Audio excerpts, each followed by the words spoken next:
तुम कुछ सोचा कहीं पढ़ाई लिखाई में, आगे हुआ कुछ? ठीक है। अगेन ये चैप्टर इंटरेस्टिंग है बहुत ज्यादा। अगर तुम्हें पहला चैप्टर आता है और थोड़ी बहुत 11वीं, वो तो मैं कराऊंगा ही। 11वीं तो मैं खुद ही बता दूंगा तुम्हें जहाँ आएगी। ठीक है। बाकी जिसका पिछला चैप्टर मरा हुआ है बहुत मुश्किल है ये वाला चैप्टर समझ में आना। ठीक है। और पिछले चैप्टर में मैंने कोई कमी नहीं छोड़ी है। तुमने 13 क्लास ली है पिछले चैप्टर होने में, तो 13 क्लास में तुमने कितना किया है तुम जानते हो, है ना। मैं तो चेक करने की कोशिश करी तो मेरे को तो बहुत बुरा लगा। मेरे तो तुमने ऐसी हिम्मत तोड़ दी भाई साहब चेक करने की।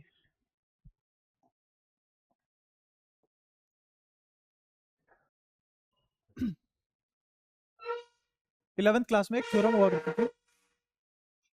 कर ले पहले, कर ले, कोई दिक्कत नहीं। पक्का है? अभी कर ले। हाँ कर लो जिसको जो भी करना है, फिर बीच में मत करना। बिठा लो अपनी सेटिंग जो भी है। और कुछ करना हो पीछे वाला और आगे करना हो? पक्का? सबके हो गए? फिक्स है? ठीक है। तो एक चीज होती है जिसका नाम था work energy theorem 11th class में, वर्क एनर्जी थ्योरम। अब बोलेगा नहीं कोई क्योंकि बोलते ही बकवास मानी जाएगी वो, और धर लिया जाएगा तुमको। ठीक है, हाँ हाँ, वो तो इसी हाथ यहाँ से आया है, क्यों नहीं बताऊंगा। तो work energy theorem 11th class में थी हमारी। थोड़ा बहुत बता देता हूँ इसको क्योंकि यहाँ इस्तेमाल होगी है, और इसकी वही वेरिएशन बताऊंगा जो इस्तेमाल होती है, वरना बहुत सारी वेरिएशन है। ठीक है। एक तो अपना थोड़ा सा टाइम सुधार, तेरा हर क्लास में 10 मिनट से ऊपर का ही होता है। तो कल और उससे पिछले दिन। हाँ।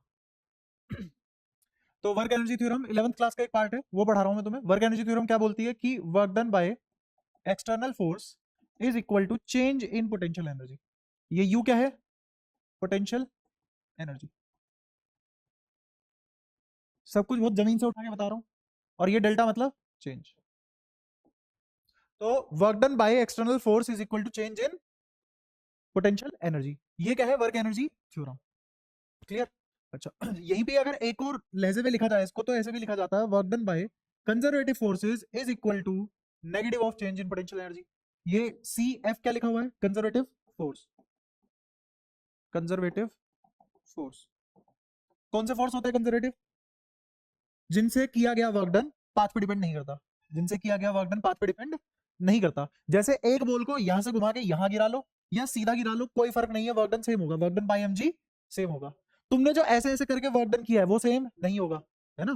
तुम अगर ऐसे ऐसे करते रहो करते रहो करते रहो और 1 घंटे बाद बॉल यहां लेके आओ, तो तुमने जो वर्क डन किया है वो अलग है, बट जो एमजी ने वर्क डन किया वो सेम ही है, चाहे ऐसे ऐसे ले आओ चाहे सीधा ले आओ। ये क्या है? Work done by conservative forces negative of change in potential energy. ठीक है। अच्छा। ये भी बात समझ आई, ये बहुत काम की बात है, पता होनी चाहिए तुम्हें। पोटेंशियल एनर्जी अभी मैं डिफाइन नहीं कर रहा, वही डिफाइन करने के लिए चैप्टर है, उसको धीरे धीरे डिफाइन करेंगे। पर पहले तुम्हें ये पता होना चाहिए work done by conservative forces negative of change in potential energy. कोई दिक्कत यहाँ तक? ये बात तुम्हें याद होनी चाहिए। अभी तुम इस क्लास में याद ही कर सकते हो, 11th क्लास में समझा जाता था इसको, है ना। अगर तुमने याद कर लिया, इससे आगे वाली चीजें सारी मैं समझा दूंगा। ठीक है। वर्क डन का एक और फॉर्मूला पता होगा तुम्हें 11वीं क्लास से। वर्क डन, या फिर अगर छोटा सा वर्क डन लिखा जाए डी डब्ल्यू, वो होता है F dot D S. D W is equal to F dot D S. और वर्क डन कैसी क्वांटिटी है? स्केलर। कैसी क्वांटिटी है? तो पक्की बात है डॉट प्रोडक्ट रहा होगा, और डॉट प्रोडक्ट हटने के बाद क्या आता है? F D S cos theta. इसी भाषा को हमने खूब पढ़ाया पिछले चैप्टर में, किसके नाम से? ई डॉट डी ए के नाम से, याद आया? ई डॉट डी ए कुछ कुछ वैसे सही है, एफ डॉट डी एस, और क्वांटिटी क्या आएगी? स्केलर। तो एफ डॉट डी एस का मतलब क्या है? एफ डॉट डी एस का मतलब ये है कि कोई भी एक पॉइंट, उस पे लगा फोर्स और उसी की डिस्प्लेसमेंट अलोंग द फोर्स। ठीक है। तोड़ के बताता हूं। पहला क्या? पॉइंट पे लगने वाला फोर्स। पहला क्या है? पॉइंट पे लगने वाला फोर्स। दूसरा क्या है? उसी पॉइंट की डिस्प्लेसमेंट जिसपे फोर्स लगा। दूसरा क्या है? उसी पॉइंट की डिस्प्लेसमेंट जिसपे फोर्स लगा। और वो किसके अलोंग डिस्प्लेस हुआ है? फोर्स की डायरेक्शन के लोग। किसके अलोंग डिस्प्लेस हुआ है? फोर्स के डायरेक्शन के लोग डिस्प्लेस हुआ है। अगर ऐसा हुआ तो हम बोलेंगे फॉर्मूला है, वरना ये फॉर्मूला कामयाब नहीं है। और ये फॉर्मूला हर जगह कामयाब है। कैसे? अगर तुमने फोर्स यहां लगाया, ये मान लो एम मास का डब्बा, और तुमने फोर्स इस पे ऐसे लगाया, है ना। फोर्स ऐसे लगाने के बाद ये कहां डिस्प्लेस करेगा, तो तुम क्या करोगे? इस फोर्स के दो कंपोनेंट तोड़ लोगे, एक एक्स एक्सिस के लोग, एक वाई एक्सिस के लोग। ठीक है। अब इस पॉइंट की एक्स एक्सिस में जो डिस्प्लेसमेंट होगी वो आएगा D W x F x D x. और इस वाले पॉइंट की जो वाई एक्सिस में डिस्प्लेसमेंट होगी उसकी वजह से जो वर्क डन आएगा वो आएगा D W Y F Y dy। तोड़ तो सकते ही है ना हमेशा, है ना? तो इसीलिए क्या आता है, कोस कंपोनेंट आता है, dw बराबर F D S cos theta, या फिर तुम इसको ऐसे भी लिख सकते हो F cos theta ds। Force का वो कंपोनेंट जो डिस्प्लेसमेंट के लोगे, या फिर डिस्प्लेसमेंट का वो कंपोनेंट जो फोर्स के लोगे। जैसे हमने कहा पढ़ा था फ्लक्स में, इलेक्ट्रिक फील्ड का वो कंपोनेंट जो एरिया वेक्टर के लोगे, या फिर एरिया वेक्टर का वो कंपोनेंट जो इलेक्ट्रिक फील्ड के लोगे। क्या एक ही बात थी? ऐसी ये बात है, क्लियर है? तो क्या मैंने तुम्हें दो चीजें बताई है, एक ये बहुत जरूरी बात, दूसरी वर्क डन असलियत में क्या है। तो वर्क डन होता है एफ डॉट ds। अगेन इसमें एफ क्या है, किसी पॉइंट पे लगने वाला फोर्स, किसी पॉइंट पे लगने वाला फोर्स, और ds क्या है, जिस पॉइंट पे फोर्स लगा है उस पॉइंट की डिस्प्लेसमेंट किसके लोगे, फोर्स के लोगे। समझ आया? ये ऐसे नहीं था फॉर्मूला जैसे तुम 11वीं में पढ़ के आए हो, मुझे पता है कितना पढ़ के आए हो, है ना, कैसे कैसे। तो ये फॉर्मूला कुछ और कहता है, जो आज बताया गया तुम्हें एग्जैक्टली वही कहता है। क्या कहता है?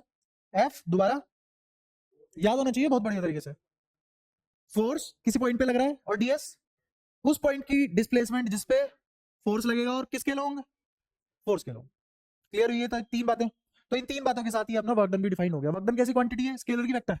स्केलर कौन सी क्वांटिटी होती है जिसमें सिर्फ मैग्नीट्यूड होता है, डिस्प्लेसमेंट नहीं होती, सॉरी हाँ डायरेक्शन नहीं होती, ठीक है। क्या ये दो बातें तुम्हें याद रहेगी? ये था 11th, ये था खत्म 11th। इतनी ही चाहिए थी मेरे को, अगर इतनी 11th तुम्हें आती है जितनी मैंने करा दी, खुद ही कराई है, अब तो ये भी नहीं बोल सकते नहीं आती, ये चाहिए। अब आगे की बात हम 12वीं की शुरू कर लेते हैं। तो अब सबसे पहली चीज हमें डिफाइन करनी है पोटेंशियल एनर्जी। पोटेंशियल एनर्जी, एकदम अचानक से पोटेंशियल एनर्जी क्यों, कहां से आ गई? क्योंकि जितने भी कंजर्वेटिव फोर्स होते हैं उनकी पोटेंशियल एनर्जी होती है। जितने भी कंजर्वेटिव फोर्स होते हैं उनकी पोटेंशियल एनर्जी होती ही होती है। और electrostatic force conservative in nature होता है। इलेक्ट्रोस्टैटिक फोर्स कैसा होता है? Conservative in nature. तो बात क्या बनी? बात ये बनी कि electrostatic force is conservative force. ये सीएफ में यहां बता चुका, लिख चुका ना कंजर्वेटिव फोर्स। तो इलेक्ट्रोस्टैटिक फोर्स कैसा फोर्स है? Conservative force. तो इससे एक पोटेंशियल एनर्जी भी एसोसिएट होगी, तो हेंस पीई इज एसोसिएटेड। इस फोर्स से एक पोटेंशियल एनर्जी पैदा होगी, इस फोर्स से एक पोटेंशियल एनर्जी पैदा होगी, ठीक है। वही हमें निकालनी है, वही हमें निकालनी है, ठीक है। देखते हैं, मैंने कहा दुनिया में कोई ताकत नहीं है, सिर्फ वैक्यूम पड़ा हुआ है, और तुम किसी इंफिनिटी वाले पॉइंट से एक चार्ज यहां ले आए इस पॉइंट पे। समझ में आया मैंने क्या बोला? ब्रह्मांड में कुछ भी नहीं है, सिर्फ एक चार्ज था। पूरे यूनिवर्स में सिर्फ और सिर्फ एक ही चार्ज था और कुछ भी नहीं था। उसको तुमने इंफिनिटी से उठाया, कहां लाए? किसी पॉइंट पी पे, और वहां रख दिया। इसको करने में कितनी मेहनत लगी होगी, कितना काम लगा होगा, कितना वर्क डन लगा होगा? तो उसके लिए मुझे क्या चाहिए? फोर्स और डिस्प्लेसमेंट अलोंग द फोर्स। क्या चाहिए? फोर्स और डिस्प्लेसमेंट अलोंग द फोर्स। तो चलो डिस्प्लेसमेंट तो इनफाइनाइट है, डिस्प्लेसमेंट कितनी, तो वर्क डन कितना? वर्क डन का फॉर्मूला देखो भाई, इतना बज बज के पढ़ाया, ये इतना धीरे धीरे पढ़ाया, याद हो जाएगा ना। तो दो ही तो रिलेशन है, अब तक दिमाग में नहीं बैठे, बैठ चुके होंगे। बस ये वाला अप्लाई करो। ds कितना है? इनफाइनाइट।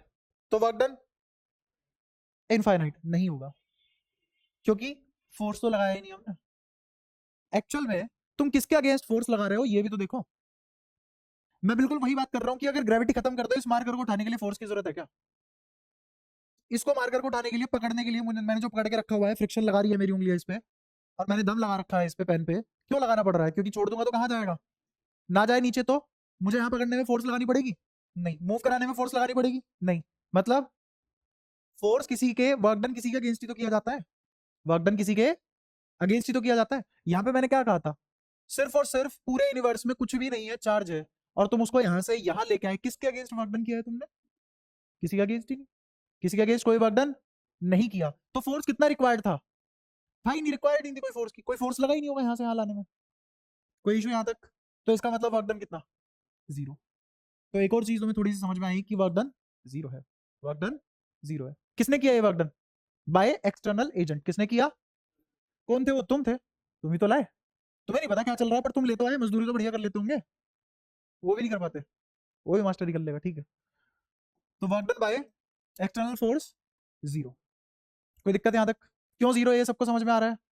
ऋषभ क्यों जीरो?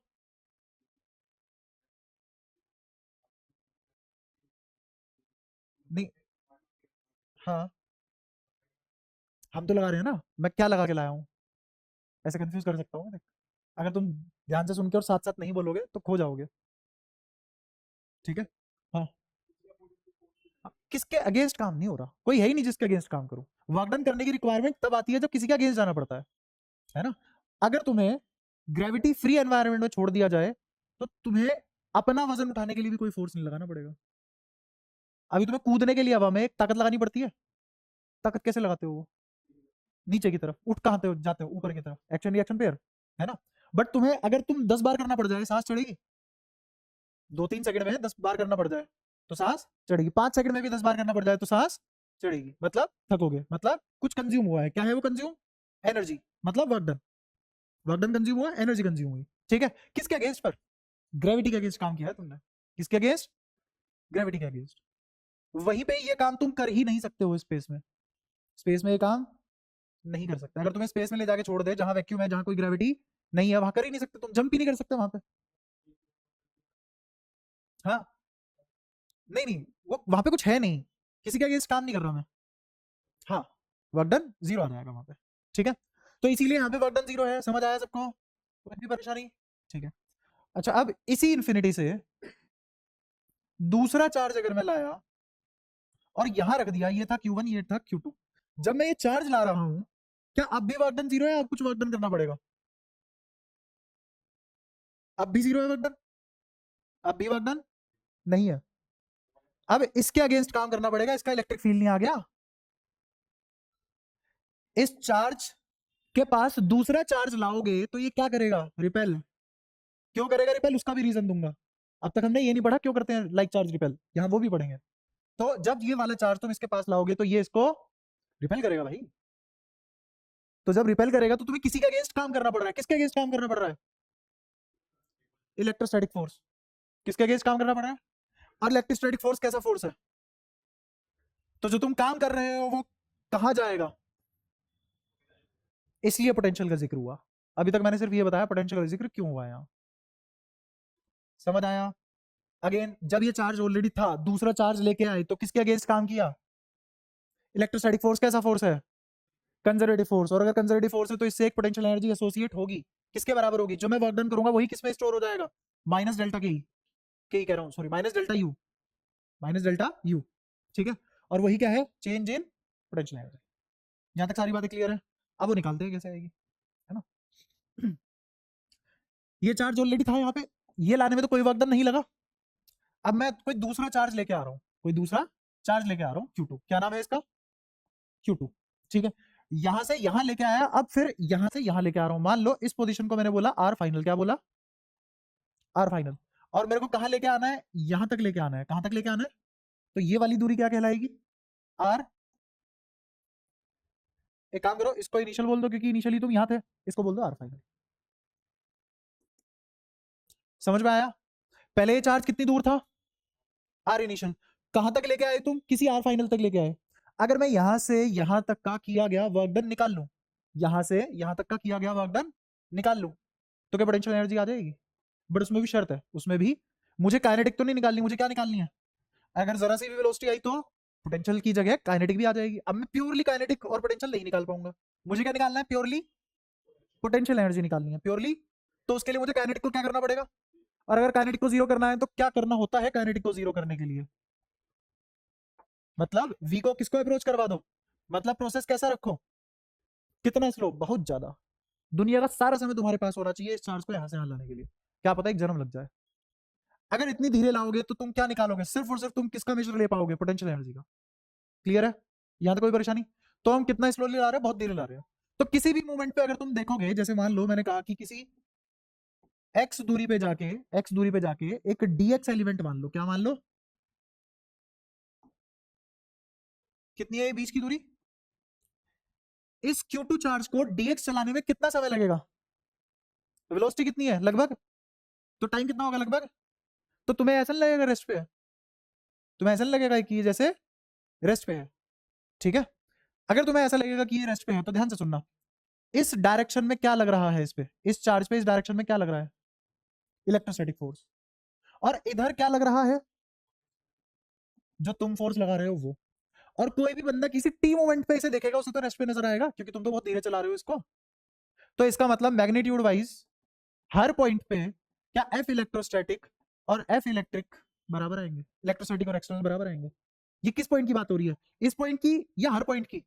हर पॉइंट की। बट ये तो फोर्स बढ़ेगा, तो तुम भी तो बढ़ा दोगे अपना, यही तो स्लो प्रोसेस है, एडजस्टमेंट। तो जब तुम यहां ले आओगे इस चार्ज को, तो यहां पे भी एफ ई बढ़ जाएगा, तो तुम्हारा एफ एक्सटर्नल भी बढ़ जाएगा, और किसी को ऐसा लगेगा जैसे ये दोनों बराबर थे। अब मैग्नीट्यूड वाइज दोनों बराबर है, सुनते रहना, मैग्नीट्यूड वाइज दोनों। मेरे पास जो फॉर्मूला है वो तो कंजर्वेटिव फोर्स के लिए निकालने के लिए है, मेरे पास जो फॉर्मूला है वो क्या किसके लिए है? तो work done by conservative force किसके बराबर होता है? Negative of change in potential energy, negative of change in potential energy. तो मैं वही फॉर्मूला लगाने वाला हूं कि वर्क डन बाय किसका, कौन सा फोर्स? कंजर्वेटिव फोर्स किसके बराबर होगा? Minus delta U. कोई दिक्कत? और यही किसके बराबर आ जाएगा? माइनस एफ, कौन सा फोर्स? Electrostatic force. अरे दोनों बराबर है ना, इलेक्ट्रोस्टैटिक फोर्स इनटू क्या, ये आ गया छोटा सा work done by conservative force. समझ पा रहे हो मैं क्या कर रहा हूं? पक्का? ठीक है। क्योंकि तुमने ये फोर्स लगाया एफ एक्सटर्नल, कहां तक? डीएक्स तक। अच्छा, एफ एक्स क्या डीएक्स की डायरेक्शन में है? अरे जो एफ एक्सटर्नल है क्या डीएक्स की डायरेक्शन में है? ये इवेंचुअली कहां मूव कर रहा है चार्ज? जहां मैं फोर्स लगा रहा हूं। तो एफ एक्सटर्नल और एक्स की डायरेक्शन सेम है, वहीं पे ही इलेक्ट्रोस्टैटिक और एक्स की डायरेक्शन अपोजिट है, इसीलिए माइनस आ रहा है। समझ पाए? क्लियर है? क्योंकि एक्सटर्नल वर्क डन जो काम करता है उसी की डायरेक्शन में डिस्प्लेसमेंट आ जाती है, तो इसीलिए एफ डॉट डीएस कैसा आता है?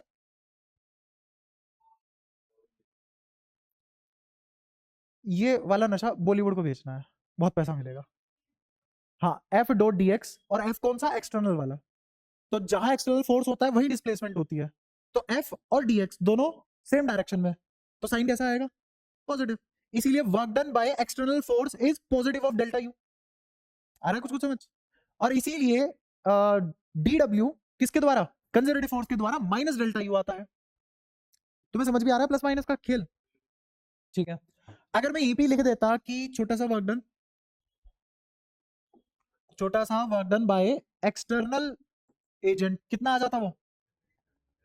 क्या अब माइनस साइन आता? क्यों? क्योंकि दोनों की डायरेक्शन सेम थी। ये सब कहां पढ़ाया था मैंने? तुम दोनों को कहां पढ़ाया था?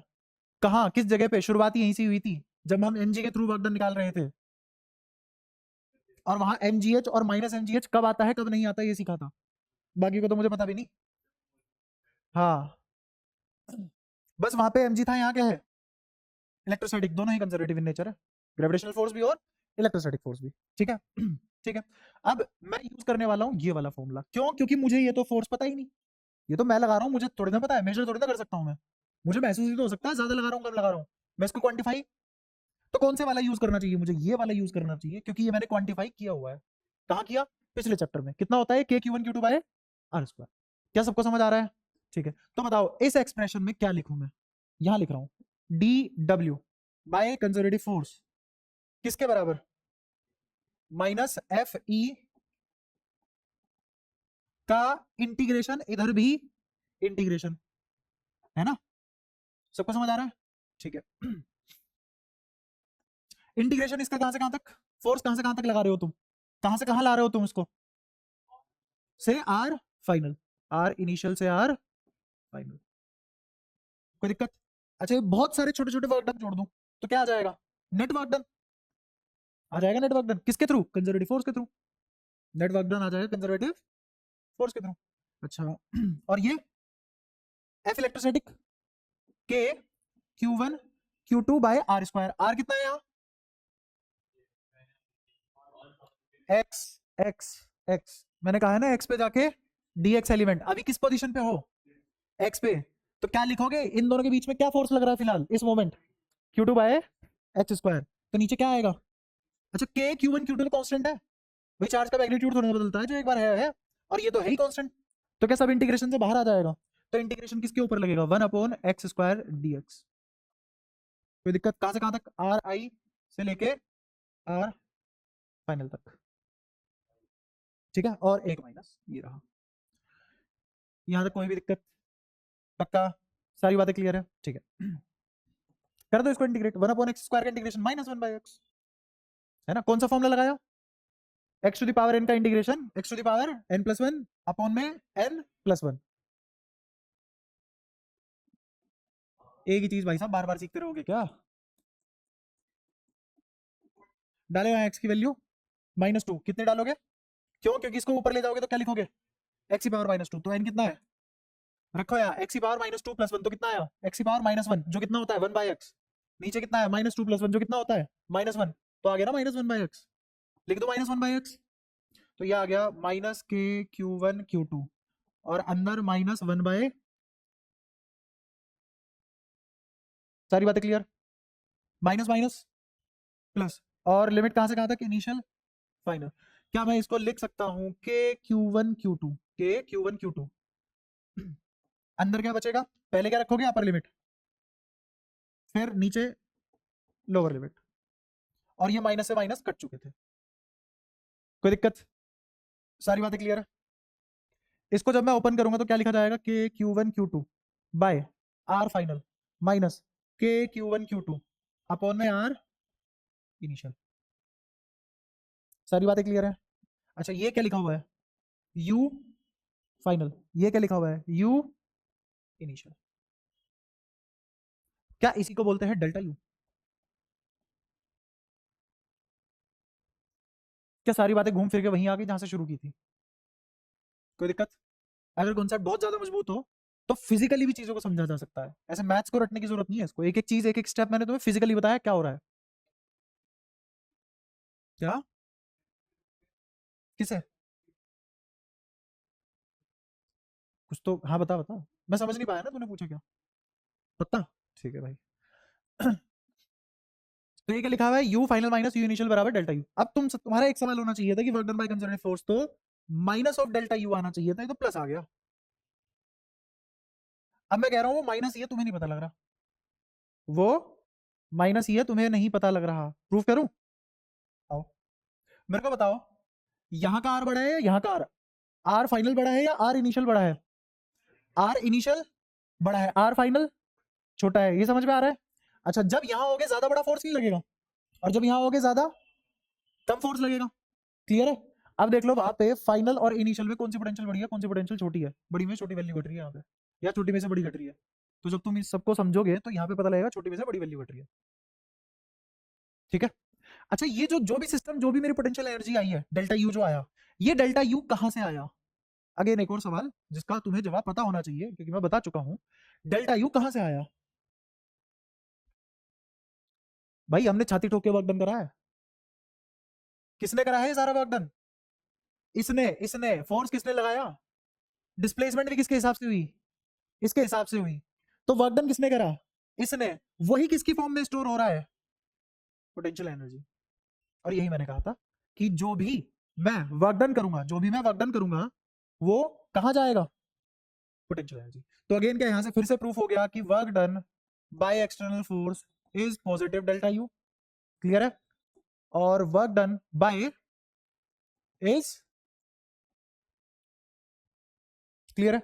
और अगर तुम ध्यान से देखो, चालू तो हमने इसी किया था ना, इस वाले स्टेप से चालू किया था, वो तो मैंने एफ एक्सटर्नल को क्या ले लिया, माइनस एफ, क्या ले लिया। और अगर तुम यहां माइनस साइन लाना ही चाहते हो इवेंचुअली, तो उसका भी एक तरीका बता देता हूं, और वो भी बहुत समझने वाला है, कंफ्यूज नहीं होना बिल्कुल भी, समझना है। क्या इस एफ एक्सटर्नल को अगर मैग्नीट्यूड वाइज ना देखे, क्या माइनस एफ ही लिखा जा सकता है, क्योंकि दोनों की डायरेक्शन अपोजिट है, लिखा जा सकता है। तो इस एफ एक्सटर्नल को क्या लिखो, माइनस एफ ई, क्या लिखो, माइनस एफ ई, और इसके आगे एक और माइनस और निकाल दो। तो जब एक और माइनस और लगाओगे, क्यों लगाओगे वो वाला माइनस, क्योंकि इस डेफिनेशन के हिसाब से वो वाला माइनस लगाओगे अपना माइनस बाहर आ जाएगा, कैसे भी समझ लो, ठीक है। अगर तुम्हें बिल्कुल उससे चलना है कि हाँ किताबी तरीके से, उससे भी हो जाएगा, समझ के करना है समझ के भी हो जाएगा, ठीक है। बट मैं चाहता हूं तुम फिजिकल एस्पेक्ट पकड़ो, चीजें हो कैसे रही है वो समझो, एक एक लाइन कहां से आई है वो समझो, ऐसा नहीं है डेरिवेशन रट ली, ये नहीं है कि स्टेप रट लिया, स्टेप नंबर 1 2 3 4 ऐसे आ गया, ठीक है हमने लिख लिया। तुम्हें समझ में आना चाहिए हर स्टेप में क्या मतलब था उस चार्ज का, वो कहाँ था, क्या काम कर रहा था, क्या मतलब था चीजों का। अगेन यहाँ पे प्रोसेस स्लो क्यों है, क्योंकि अगर प्रोसेस स्लो ना होता तो यहाँ पे काइनेटिक एनर्जी भी आ जाती, और तुम्हें क्या निकालनी थी सिर्फ और सिर्फ। अच्छा तो जैसे मैं बोलूं कि इस पॉइंट पे तुमने पोटेंशियल एनर्जी क्या निकाली, k(q1 q2 by r initial का square,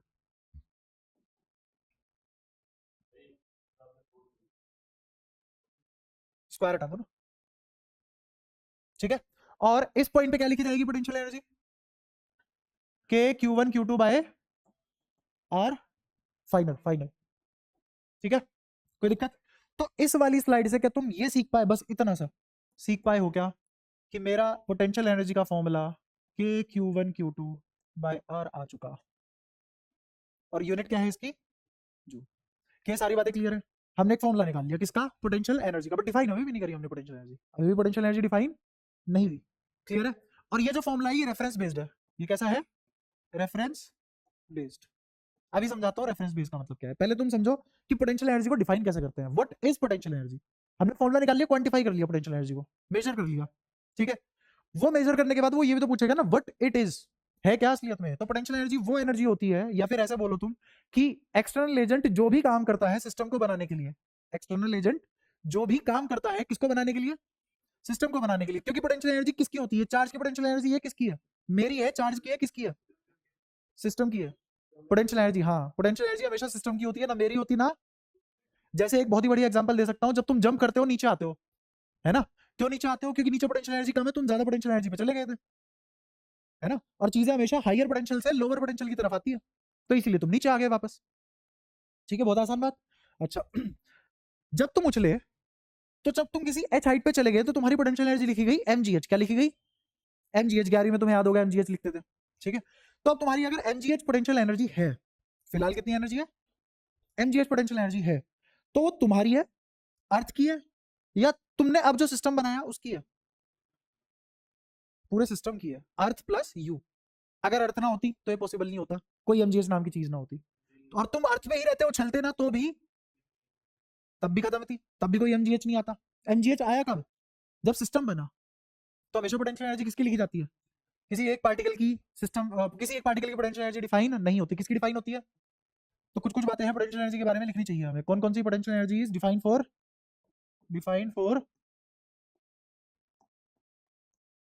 system, potential energy define for system. अच्छा दूसरी बात क्या लिखनी चाहिए हमें, कि पोटेंशियल एनर्जी है क्या। तो पोटेंशियल एनर्जी क्या है, किसी वर्क डन, किसी एक्सटर्नल एजेंट ने कितना वर्क डन किया सिस्टम को बनाने के लिए, किसी एक्सटर्नल एजेंट ने कितना वर्क डन किया सिस्टम को बनाने के लिए, वो क्या है, पोटेंशियल एनर्जी। तो इसको इंग्लिश में कैसे लिखेंगे, minimum work done required by external agent to form या configure the system।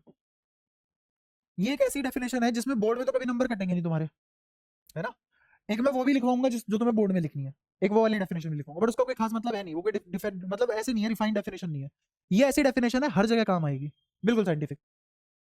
तुम 11वीं की पोटेंशियल एनर्जी पढ़ लो, 12वीं में पोटेंशियल एनर्जी पढ़ लो, आगे जिंदगी में कहीं पोटेंशियल एनर्जी पढ़ लो, ये डेफिनेशन कभी गलत नहीं हो सकती। अब जो यहाँ तुम बोर्ड में लिखने के लिए पढ़ोगे वो सिर्फ इस सिस्टम के लिए डिफाइंड होगी, ये हर सिस्टम के लिए डिफाइंड है। तो असलियत में पोटेंशियल एनर्जी कैसे डिफाइन हुई, minimum work done required by external to form the system या टू कॉन्फ़िगर दी सिस्टम, ठीक है। तो यहाँ पे क्या मैंने मिनिमम वर्क डन लगाया, मैं सीधा आया बिल्कुल, मैं कोई इधर उधर नहीं नाचा, है ना। तो बिल्कुल सीधे आया, और मेरी फोर्स क्या लोगे, डिस्प्लेसमेंट थी, तो क्या जो वर्क डन आएगा वो मिनिमम आएगा। तो मैंने यहां से लेके यहां तक कितना मिनिमम वर्क डन करा, वही क्या डेल्टा यू की फॉर्म में स्टोर हुआ, क्लियर है। तो इसीलिए डेफिनेशन बनी, क्या डेफिनेशन समझ आ गई, पक्की बात है, श्योर। अब मैंने कहा है ये डेफिनेशन रेफरेंस बेस्ड है, कैसी है, रेफरेंस बेस्ड में बताता हूँ। जैसे तुमने पढ़ा होगा कि अगर तुम अर्थ से इनफाइनाइट दूर चले जाओ तो तुम्हारी पोटेंशियल एनर्जी कितनी हो जाएगी। अच्छा अर्थ पे खड़े रहते हो तब पोटेंशियल एनर्जी कितनी होती है, जीरो, h0 लेते हैं ना तुम, रेफरेंस क्या लेते हो, ग्राउंड लेते हो, ग्राउंड से h हाइट पे क्या लेते हो, mgh। तो रेफरेंस हम खुद बनाते हैं, ये कोई ऐसा नहीं है। जैसे ओरिजिन मानते हैं ना, मैंने कहा कि ये एक्स एक्सिस, तो वाई एक्सिस कहां बनेगा, परपेंडिकुलर इसके, तो यहां यहां यहां कहां, कहीं भी, तो क्या ये ओरिजिन हो जाएगा, क्या ओरिजिन हम बनाते हैं रेफरेंस, और उसके हिसाब से फिर चीजें लेते हैं, समझ आया। ऐसे ही यहाँ भी हम खुद रेफरेंस बनाते हैं और उसके हिसाब से चीजें लेते हैं। तो हमने इन्फिनिटी पे क्या मान ली, पोटेंशियल एनर्जी जीरो, तो इन्फिनिटी पे पोटेंशियल एनर्जी जीरो मान ली। अगर मैं इन्फिनिटी से लाता इस चार्ज को, तो वहां यहाँ की पोटेंशियल एनर्जी क्या होती, जीरो, है ना। तो इनिशियल पोटेंशियल एनर्जी कितनी होती, जीरो, तब जाके ये फॉर्मूला बनता, रख दो इसको जीरो, यू इनिशियल जीरो, क्योंकि आर कितना है, इनफाइनाइट, आर कितना है, इनफाइनाइट। तो ये वाला यू आई कितना आ चुका है, जीरो, तो डेल्टा यू किसके बराबर आया, यूएफ, जिसको हमने लिख दिया ये। क्या बात समझ में आई? पक्का? तो रेफरेंस क्या है क्या रेफरेंस? कि u एट इंफिनिटी इज 0, और r अगर इंफिनिटी को अप्रोच करता है तो हम बोल देते हैं u 0 को अप्रोच कर रहा है। तो ये तो हो गया पहला रेफरेंस। ये कौन सा रेफरेंस है? पहला। दूसरा रेफरेंस क्या है? कि एट अर्थ या ऑन अर्थ, जो भी तुम लिखना चाहो, यहां पे भी u कितना होगा? 0। तो दो रेफरेंस एक साथ तो एग्जिस्ट कर नहीं सकते कभी भी, तो ये दोनों सिचुएशन कभी भी क्वेश्चन में एक साथ नहीं आएगी, है ना? जैसे मान लो अगला चैप्टर तुम करंट इलेक्ट्रिसिटी पढ़ोगे, तुमने पढ़ा कोई रेजिस्टेंस है, कोई बैटरी है, ये कोई सर्किट है, ये कोई सर्किट है, तो इसमें तुम अपनी मर्जी से किसी भी पॉइंट को 0 मान सकते हो, 0 पोटेंशियल का मान सकते हो। बट अगर उसने अर्थिंग कर दी तो फिर तुम इसी को ही 0 पोटेंशियल मानोगे। अब तुम अपनी मर्जी से कहीं भी कोई भी रेफरेंस 0 नहीं ले सकते, इसलिए दो रेफरेंस कभी भी एक साथ नहीं आएंगे, या तो ये होगा रेफरेंस या फिर ये होगा। क्लियर है? और इसीलिए ये वाला फॉर्मूला कैसा है? रेफरेंस बेस्ड है। कौन रेफरेंस पे डिपेंड नहीं करता? चेंज रेफरेंस पे डिपेंड नहीं करता। चेंज रेफरेंस पे डिपेंड, ये भी सीख लो। ये दोनों बातें क्लियर है? हाँ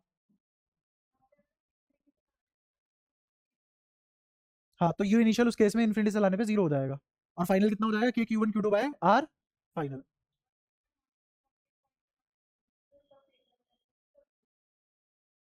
अगर एक पॉइंट से दूसरे पॉइंट के लिए ला रहे हैं तो ये पोटेंशियल एनर्जी होगी, इन्फिनिटी से ला रहे हैं तो ये पोटेंशियल एनर्जी होगी। ठीक है? समझ आया इसने क्या पूछा? अगर मैं इन्फिनिटी से लाता चार्ज तो क्या होती पोटेंशियल एनर्जी?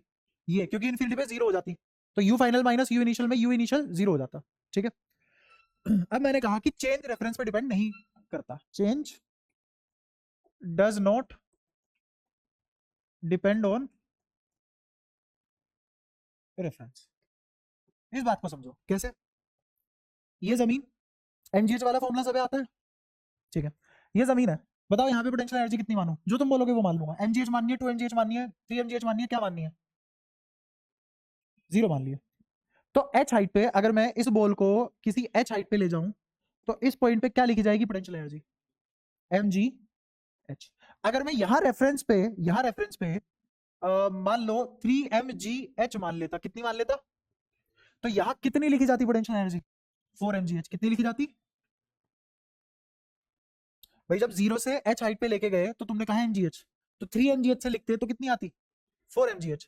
अगर मैं बोलता कि -2 mgh होती है तो ये कितना हो जाता? -mgh। क्या रेफरेंस बदलने पे यहाँ की पोटेंशियल एनर्जी क्या लिखी जा रही है? बदल रही है ना? देखो हर बार लगाइए, रेफरेंस बदला तो एनर्जी बदल गई। अब मैं कह रहा हूँ एक काम करो, तुम चेंज निकालो। क्या निकालो? फाइनल माइनस इनिशियल कितना? mgh माइनस 0 mgh, तो चेंज क्या आया? mgh। अच्छा, 4 mgh minus 3 mgh, minus mgh minus -2 mgh, तो माइनस mgh प्लस 2 mgh मतलब mgh प्लस का साइन भी चेंज नहीं हो रहा। यही कह रहा हूँ, क्या चेंज रेफरेंस पे डिपेंड किया? चेंज तो हर बार सेम आया। इसीलिए हम चीजों का हमेशा क्या निकालते हैं? चेंज निकालते हैं। हमें हमेशा क्या डिफाइन करना चाहिए? अगर अच्छे से पढ़ना है तो चेंज डिफाइन करना चाहिए, क्योंकि अगर हम एग्जैक्टनेस में किसी भी चीज को डिफाइन कर रहे हैं तो पागल बना रहे हो, किसी रेफरेंस पे डिफाइन हुआ था। तो जो भी मेरा फॉर्मूला लिखा जाएगा ये वाला, ये किस पे डिपेंड करेगा? वहीं पे अगर मैं डेल्टा यू लिख दूं तो वो रेफरेंस पे डिपेंड नहीं करेगा। क्लियर है सारी बातें? तो तीसरी बात क्या है जो मैंने आगे लिख दी? Change does not depend on reference. ठीक है? ये सारी बातें क्लियर हुई यहाँ तक? पक्का? तो अब तक हमने क्या डिफाइन किया है? सिर्फ और सिर्फ पोटेंशियल एनर्जी डिफाइन किया, और उसका एक फॉर्मूला देखा। फॉर्मूला क्या निकल के आया? के Q1 Q2 बाय आर। ठीक है? तो ये आ गया फॉर्मूला के Q1 Q2 बाय आर। है तो एनर्जी ही है, और किसके बराबर है? किसके बराबर है? Work done. वर्क डन किसके बराबर? वर्क डन, और वो मिनिमम वर्क डन। हर सिस्टम की एक ही इच्छा होती है कि वो मिनिमम पोटेंशियल एनर्जी स्टेट में चला जाए। किस में चला जाए? पोटेंशियल एनर्जी स्टेट में चला जाए, है ना? ऐसे इसका एक एग्जांपल ऐसे ले सकते हो, जैसे मान लो तुमने मोटर से टैंक में पानी चढ़ा दिया। ठीक है? जब तुमने मोटर से टैंक में पानी चढ़ाया तो तुम टूटी खोलते हो तो पानी नीचे की तरफ ही क्यों आता है?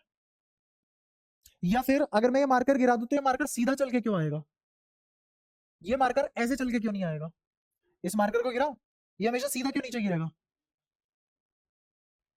भैया ऐसे भी तो गिर सकता था, क्यों नहीं गिरा? सीधा ही क्यों गिरा? रेट मैक्सिमम पोटेंशियल एनर्जी घटने का। सुनना, अगर ये यहां से यहां गिरता तो पोटेंशियल एनर्जी के घटने का रेट मैक्सिमम, और अगर ये यहां से यहां गिरा है तो पोटेंशियल एनर्जी के घटने का रेट मैक्सिमम है।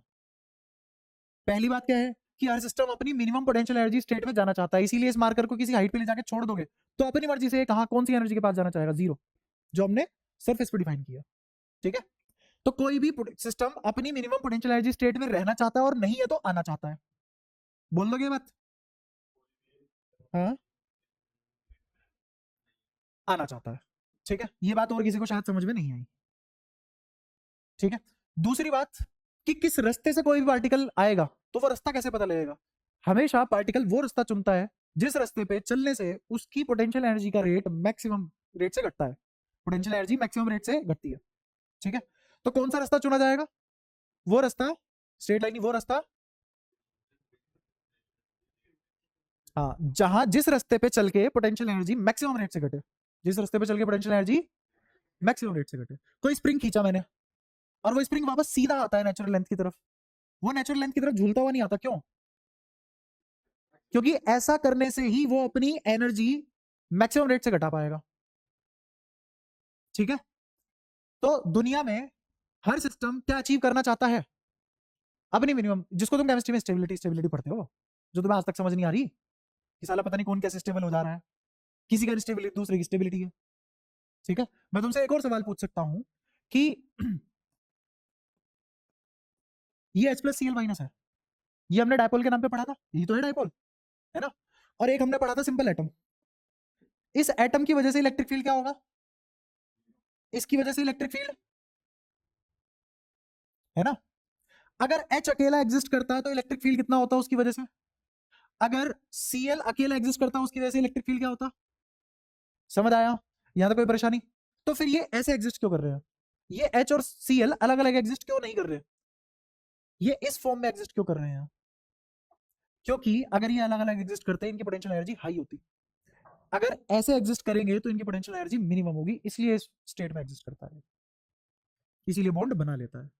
इस बॉन्ड के बनने से इसकी पोटेंशियल एनर्जी घट जाएगी। और हर पार्टिकल का एक ही सपना होता है, अपनी मिनिमम पोटेंशियल एनर्जी अचीव करना।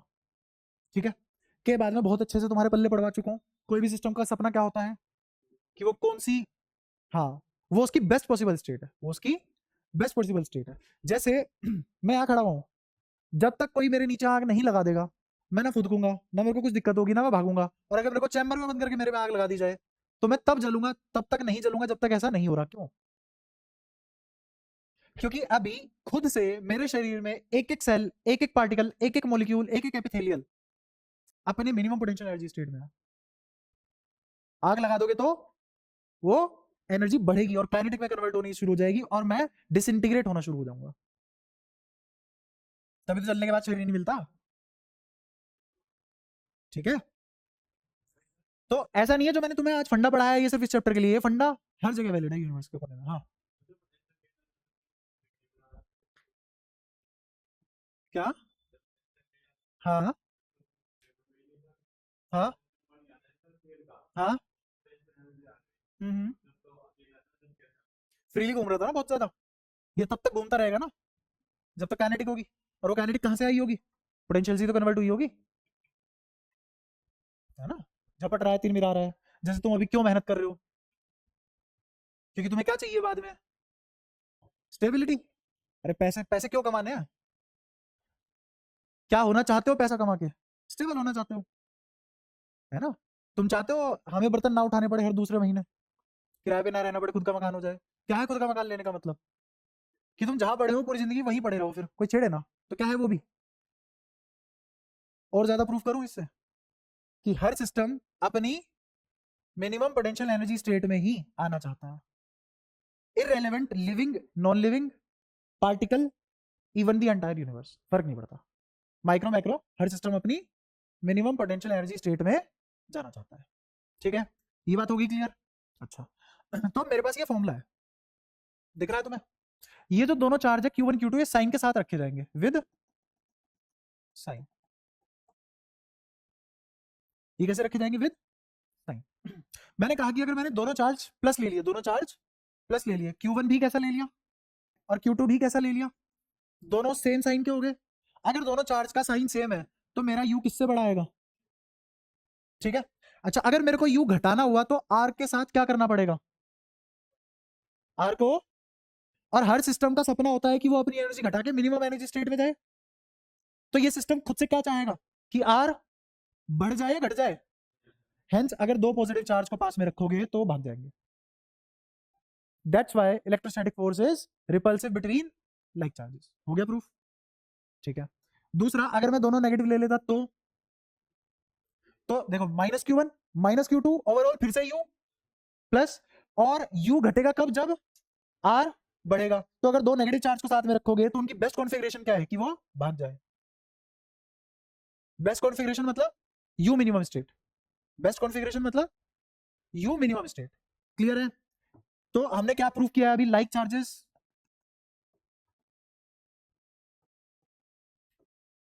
ये बात समझ आ गई?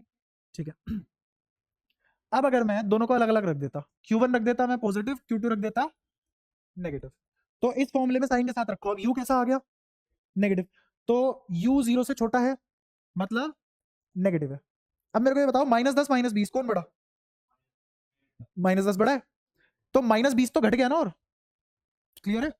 अब मेरे को बताओ, अगर मेरे को U घटाना हुआ तो R को घटाना पड़ेगा। समझ पाए ये वाली बात? तेरे को आई समझ? तो R को यहां घटाना पड़ेगा, क्योंकि -10 से -20 पे जाना है, तो R मेरे को घटाना पड़ेगा। इसलिए ये क्या करेंगे? तो क्या हमने ये भी प्रूव कर दिया unlike charges attract each other. ये किसकी वजह से प्रूफ हो पाया? Potential energy. और फोर्स था भी क्या? तुम दोनों को तो पढ़ाया, फोर्स होता ही क्या है? हाँ, एनर्जी इंटरेक्टिंग एजेंट। नहीं आएगी ये बात समझ, ये बहुत पुरानी बात है। ठीक है, तुम्हें समझने की जरूरत भी नहीं है, तुम्हारा बिना इसके काम चल जाएगा। तुम फोर्स को क्या जानते हो? पुश और पुल। उतने में खुश रहो, कोई दिक्कत नहीं है, अभी चलेगा काम। जिस दिन जरूरत पड़ेगी कि हाँ इसको इंटरेक्टिव एजेंट बताना है, उस दिन मैं समझा दूंगा। ठीक है। ये वाली बात पक्का समझ में आती है? तो अब तुम्हारी पूरी फिजिक्स के लिए कॉन्सेप्ट बन गया। वो कॉन्सेप्ट क्या है कि अगर पोटेंशियल एनर्जी ज्यादा है जीरो से, मतलब पॉजिटिव है, मतलब पॉजिटिव है, तो फोर्सेस कैसे होंगे? फोर्सेस कैसे होंगे? रिपल्सिव। ये यहाँ की बात चल रही है, एंटायर फिजिक्स की बात चल रही है। एंटायर फिजिक्स की बात चल रही है, कहीं गलत नहीं हुआ है। अगर यू छोटा है जीरो से मतलब नेगेटिव, तो फोर्सेस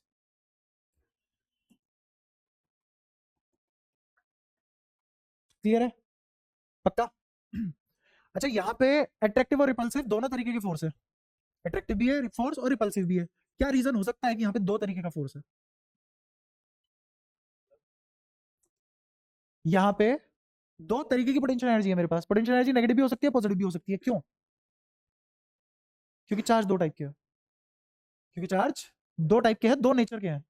चार्ज दो नेचर के हैं। ये दो अलग अलग क्यों हैं? Because Q is of two different nature। जो इलेक्ट्रॉन पे चार्ज होता है उसका जस्ट उल्टा चार्ज किस पे होता है? प्रोटॉन पे।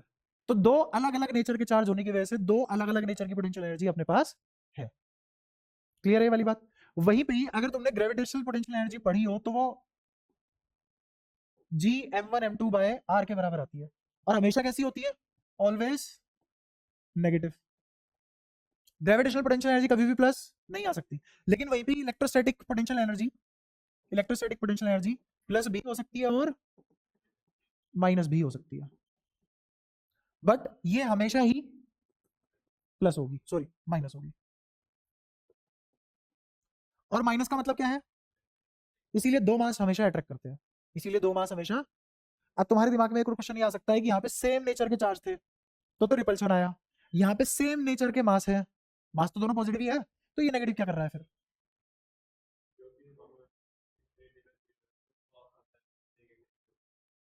नहीं, यहाँ के लिए जो गाइडिंग फोर्स है, गाइडिंग प्रिंसिपल है, वो है F dot D R minus D. सब कुछ यहाँ से आ रहा है। यहाँ पे नेगेटिव किसकी वजह से आया? इस फॉर्मूले की वजह से। क्या इसी फॉर्मूले को यूज करके, ध्यान से देखो, इसी फॉर्मूले को यूज करके क्या हमने ये प्रूफ किया है? समझ पा रहे हो?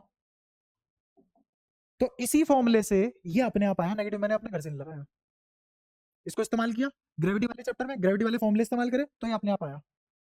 ये वाला फॉर्मूला यहां इस्तेमाल किया तो ये अपने आप आया, ये वाला फॉर्मूला दो डिफरेंट नेचर के चार्ज के लिए इस्तेमाल किया तो यू नेगेटिव अपने आप आया। ठीक है, अब एक सवाल जिसका आंसर मेरे को भी नहीं पता वो ये है कि चार्ज तो दो नेचर के होते हैं, मास दो नेचर का क्यों नहीं होता? उसका जवाब मेरे पास भी नहीं है। ठीक है, किसी के पास नहीं है, मेरे पास छोड़ो। चार्ज दो नेचर का है लेकिन मास कभी भी दो नेचर का क्यों नहीं हो सकता? नहीं पता। इसका आंसर क्या है? पता ही नहीं है। ठीक है, तो बहुत सारी ऐसी चीजें हैं जो हमें नहीं पता। इनफैक्ट 99 पॉइंट बहुत सारे 9 लगाओगे जब, उतना हमें नहीं पता। हमें कितना पता है? 0 पॉइंट बहुत सारे 0 लगाओगे और मरते दम तक जब 1 लगाओगे उतना परसेंट हमें पता है। ठीक है, सच्चाई है। खैर अच्छा, एक और चीज है, एक टर्म होती है जिसका नाम है टोटल एनर्जी, है ना? जिस सिस्टम की टोटल एनर्जी नेगेटिव हो जाती है तो वो सिस्टम बाउंडेड हो जाते हैं। कैसे हो जाते हैं? इनको बोलते हैं बाउंडेड सिस्टम। जिनकी टोटल एनर्जी नेगेटिव हो जाती है उनको क्या बोलते हैं? टोटल एनर्जी क्या होती है?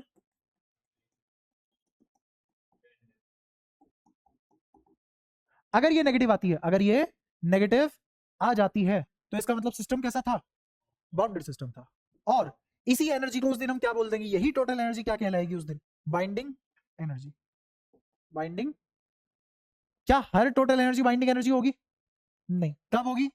वो टोटल एनर्जी बाइंडिंग एनर्जी कहलाएगी जो नेगेटिव होगी, जो नेगेटिव होगी। जैसे अगर मैं तुमसे पूछूं हाइड्रोजन एटम की बात हो रही है, हाइड्रोजन एटम में के शेल में जो तुम्हें इलेक्ट्रॉन मिलेगा उसके पास कितनी एनर्जी होती है? -13.6 इलेक्ट्रॉन वोल्ट। ये जो -13.6 इलेक्ट्रॉन वोल्ट है इसका मतलब क्या है कि अगर इतनी एनर्जी मैं इसको दे दूंगा तो ये फ्री हो जाएगा।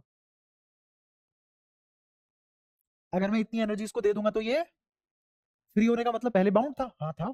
कितनी एनर्जी से बाउंड था? -13.6 से। क्या टोटल एनर्जी थी? इसी को क्या बोला गया? क्यों? क्योंकि ये 0 से कम थी। समझ आया? पक्की बात है। यही से मैं इसको एक और बहुत ही सुंदर कॉन्सेप्ट से रिलेट कर रहा हूं, वर्क डन पॉजिटिव और वर्क डन नेगेटिव। क्या मतलब होता है इन दो बातों का? वर्क डन पॉजिटिव और वर्क डन नेगेटिव का क्या मतलब है? और ये कौन सा वर्क डन जो मैं करा रहा हूं? कौन सा वर्क डन जो मैं करा रहा हूं? ये इस वर्क डन की बात हो रही है। ठीक है, सुनना ध्यान से। अगर मैंने इसको ऐसे उठाया ऊपर, दिखा सबको? तो मैंने वर्क डन किया। वर्क डन करने के बाद क्या इसमें एनर्जी आई है? इससे एनर्जी छीनी है। तो मैंने इसको एनर्जी दी है या ली है? दी है। तो मैंने कैसा वर्क डन किया? पॉजिटिव। मैंने कैसा वर्क डन किया? पॉजिटिव। प्रूव भी कर सकता हूं मैं। मैंने फोर्स कहां लगाया? ध्यान से देखो, फोर्स कहां लगाया? वाई एक्सिस में ऊपर की तरफ। डिस्प्लेसमेंट भी कहां है? वाई एक्सिस में ऊपर की तरफ। तो जहां डिस्प्लेसमेंट है वही फोर्स है। फोर्स और डिस्प्लेसमेंट की डायरेक्शन सेम, तो थीटा एक्यूट 0। तो आंसर पॉजिटिव। डॉट प्रोडक्ट में कोस थीटा जब तक 0 से 90 रहेगा तब तक आंसर पॉजिटिव रहेगा। तो मेरा फोर्स और डिस्प्लेसमेंट सेम डायरेक्शन में है। कौन सा फोर्स? एक्सटर्नल फोर्स जो मैं लगा रहा हूं, और डिस्प्लेसमेंट सेम डायरेक्शन में, तो वर्क डन भी। और वर्क डन पॉजिटिव होने का मतलब क्या है? कि मैंने इसको एनर्जी दी है। इसका मतलब एनर्जी को सिस्टम को एनर्जी दी जा रही है। तो पॉजिटिव वर्क डन मतलब सिस्टम को एनर्जी दी जा रही है। तो नेगेटिव वर्क डन का मतलब क्या है? सिस्टम से एनर्जी ली जा रही है। सिस्टम से एनर्जी ली जा रही है। ठीक है, बाहर में कहीं वो लाइन है कि positive work done means we are providing energy to the system and negative work done means system is releasing energy, henceforth we are gaining the energy. इन सब लाइनों का तुम्हारे जीवन में कोई रोल नहीं है क्योंकि पहले किताबों में लिखा हुआ था, तुमने आज तक याद नहीं करी है। ये तो याद हो ही जाएगी, इसीलिए इस लेसन में लिख दिया। ठीक है, थोड़ा सा और समझने की कोशिश करते हैं इस बात का मतलब क्या है। मैं इस पे आता हूँ, वर्क डन नेगेटिव, और या यूं कह लो कि टोटल एनर्जी नेगेटिव का क्या मतलब है ना? तो टोटल एनर्जी नेगेटिव का मतलब समझना, मतलब इसकी पोटेंशियल एनर्जी भी कैसी होगी? नेगेटिव होगी। इसका मतलब पता है क्या? इसका मतलब ये है कि अगर एक इलेक्ट्रॉन और एक प्रोटॉन, प्रोटॉन के ऊपर क्या चार्ज होता है और इलेक्ट्रॉन के ऊपर, अगर मैं इन दोनों को पास लाऊंगा, अगर इन दोनों को पास लाऊंगा तो क्या बनेगा? Hydrogen atom. क्या बनेगा? और हाइड्रोजन एटम के पास कितनी एनर्जी थी? ये माइनस कहां से कैसे आ गई? इसका मतलब जब मैं इन दोनों को पास ला रहा हूं तो मैं एनर्जी ले रहा हूं। तुम्हें लग रहा है मैं वर्क डन कर रहा हूं सिस्टम पे? हाँ, लेकिन ये वर्क डन क्या कहलाएगा? कैसा कहलाएगा? नेगेटिव। कैसा वर्क डन कहलाएगा? क्योंकि मुझे एनर्जी मिली। किस फॉर्म में मिली? मेरे पास +13.6 का फोटोन आया।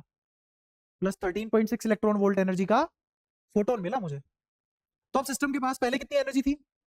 0। पहले तो कुछ था ही नहीं, इलेक्ट्रॉन वहां और प्रोटॉन वहां, क्या एनर्जी है दोनों? 0, कोई एनर्जी। दोनों के पास लाया, दोनों के पास लाया तो वर्क डन किया ना। ये वर्क डन करने से मुझे एनर्जी मिली कितनी? प्लस 13.6। तो कहां से मिली? सिस्टम से। तो अब सिस्टम के पास कितनी है? इसीलिए बाउंडेड है, इसीलिए अपने आप से हाइड्रोजन का इलेक्ट्रॉन खुद से बाहर नहीं जा सकता। तुम्हें उसको वापस कितनी एनर्जी देनी पड़ेगी? -13.6। तो जब भी सिस्टम पे नेगेटिव वर्क डन होता है तो सिस्टम कैसा बनता है? बाउंडेड। ठीक है, ये तुम न्यूक्लियर फिजिक्स तक आ जाओगे, और अगर मैं ये बात ना बताता तुम्हें सिलेबस खत्म हो जाता, ये बात नहीं पता लगती, ऐसे ही रह जाते रखते हुए। तो समझ आ गया? क्योंकि मैं एनर्जी की बात कर रहा हूँ, एनर्जी से ज्यादा ना पूरे 11th में कोई टॉपिक है और ना पूरे 12th में एनर्जी से ज्यादा कोई टॉपिक है इंपॉर्टेंट। अगर तुम्हें फिजिक्स अच्छे से पढ़नी है तो एनर्जी का खेल बहुत बढ़िया समझ में आना चाहिए। अगर एनर्जी का खेल तुम्हारे हाथ में है तो तुम आधी फिजिक्स तो तुम्हारी निमट गई, 11वीं प्लस 12वीं दोनों की। ठीक है, हाँ हाँ, फोटोन मिला मुझे उतनी एनर्जी का, मुझे उतनी एनर्जी का फोटोन मिला। ठीक है, तो अब मेरा सिस्टम कैसा है? इतनी कम है उसके पास एनर्जी, -13.6। ठीक है, वो अब एनर्जी की उधारी में चल रहा है। समझ आया? वर्क डन किसने किया? मैंने। तो ऐसा वर्क डन कैसा कहलाएगा? Negative work done. क्योंकि पॉजिटिव वर्क डन का तो मतलब होता है इसको एनर्जी देना। अगर मैं पॉजिटिव वर्क डन करता तो कितनी एनर्जी आती है उस इलेक्ट्रॉन के पास? +13.6। बट जब मैंने उनको पास लाया, जब मैं उनको पास लाया तो अपने आप हुआ ना वो। कैसा वर्क डन हुआ वो? नेगेटिव। तो अगर तुम एक प्रोटॉन एक इलेक्ट्रॉन साथ में रख दोगे, अपने आप हाइड्रोजन एटम बना लेगा वो, और तुम्हें बैठे बैठे एनर्जी मिल जाएगी उससे। ये इसका मतलब, नेगेटिव वर्क डन का मतलब समझ आया? पक्का?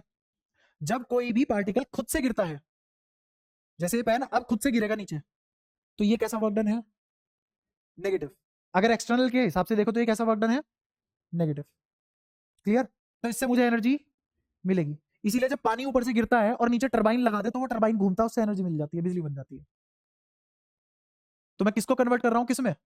पोटेंशियल एनर्जी को इलेक्ट्रिकल एनर्जी में। समझ आया? पहले तो पोटेंशियल एनर्जी किसमें कन्वर्ट हुई? रोटर घूमा, टरबाइन घूमा, मैकेनिकल एनर्जी। उसने, हाँ, उसने टरबाइन घूम के क्या बनी? Electrical energy. एनर्जी इसीलिए कन्वर्ट तो हो सकती है, डिस्ट्रॉय नहीं हो सकती। तो सारा खेल किसमें चल रहा है? एनर्जी में चल रहा है। तो तुम्हें पता होना चाहिए। अब ये वर्क डन कैसा था बताओ? हाँ, नेगेटिव था।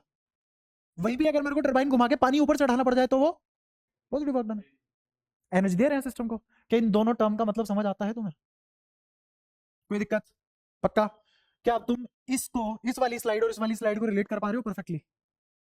तो इसका मतलब कभी भी अगर मैं पॉजिटिव और नेगेटिव चार्ज साथ में लाऊं तो वो कैसा वर्क डन होगा?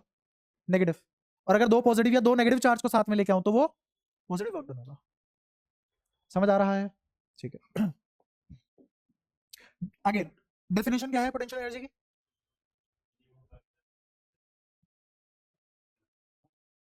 Minimum work done, minimum work done by external agent to form और कॉन्फ़िगर द सिस्टम। आसान सी बात है, नहीं आती हिंदी में। भाई जो एक्सटर्नल एजेंट काम करके सिस्टम बनाएगा, उस सिस्टम में कोई तो एनर्जी स्टोर होगी। वो जो एनर्जी स्टोर्ड है वही क्या है? Potential energy. क्लियर है? ये जो मैं डेफिनेशन बोल रहा हूं ना तुम्हें, इससे न्यूमेरिकल होंगे।